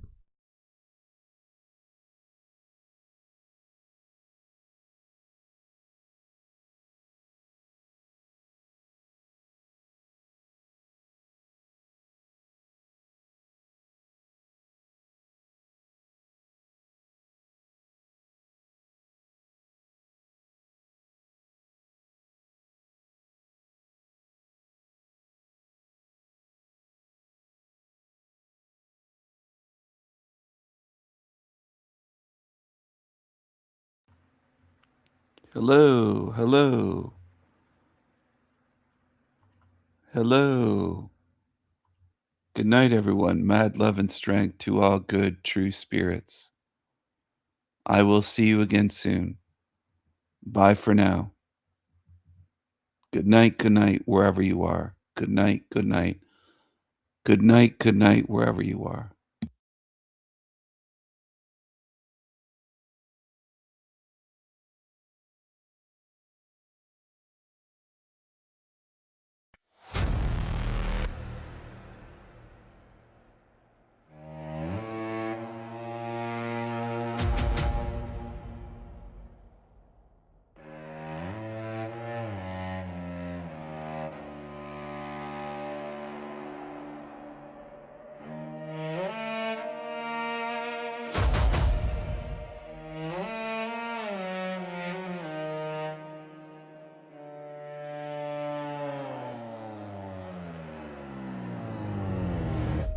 I am the shadow under your skin, the rusted chain that pulls you in, electric veins, a storm alive. I taste the end. I thrive. I thrive. I am madness, I am the kill switch, I will end the matrix. Glitch by glitch.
skies fill with crows soaring higher and higher.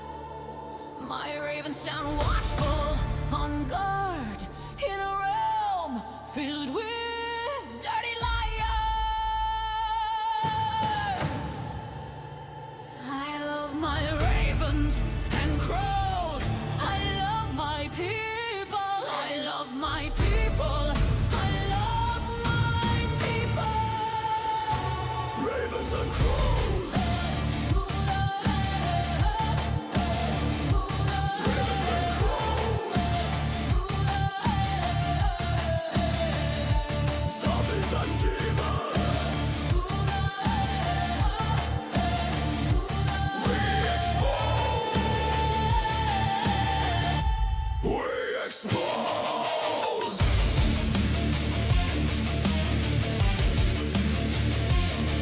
Expose them.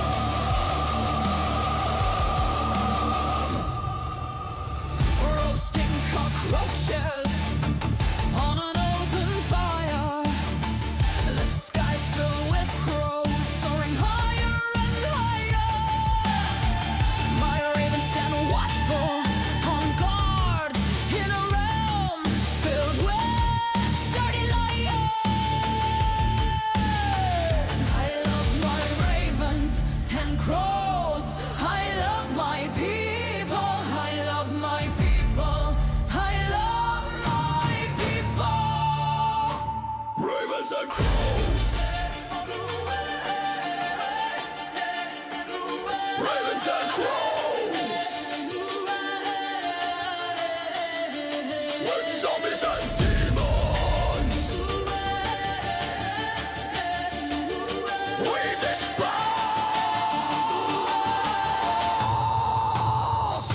We dispose.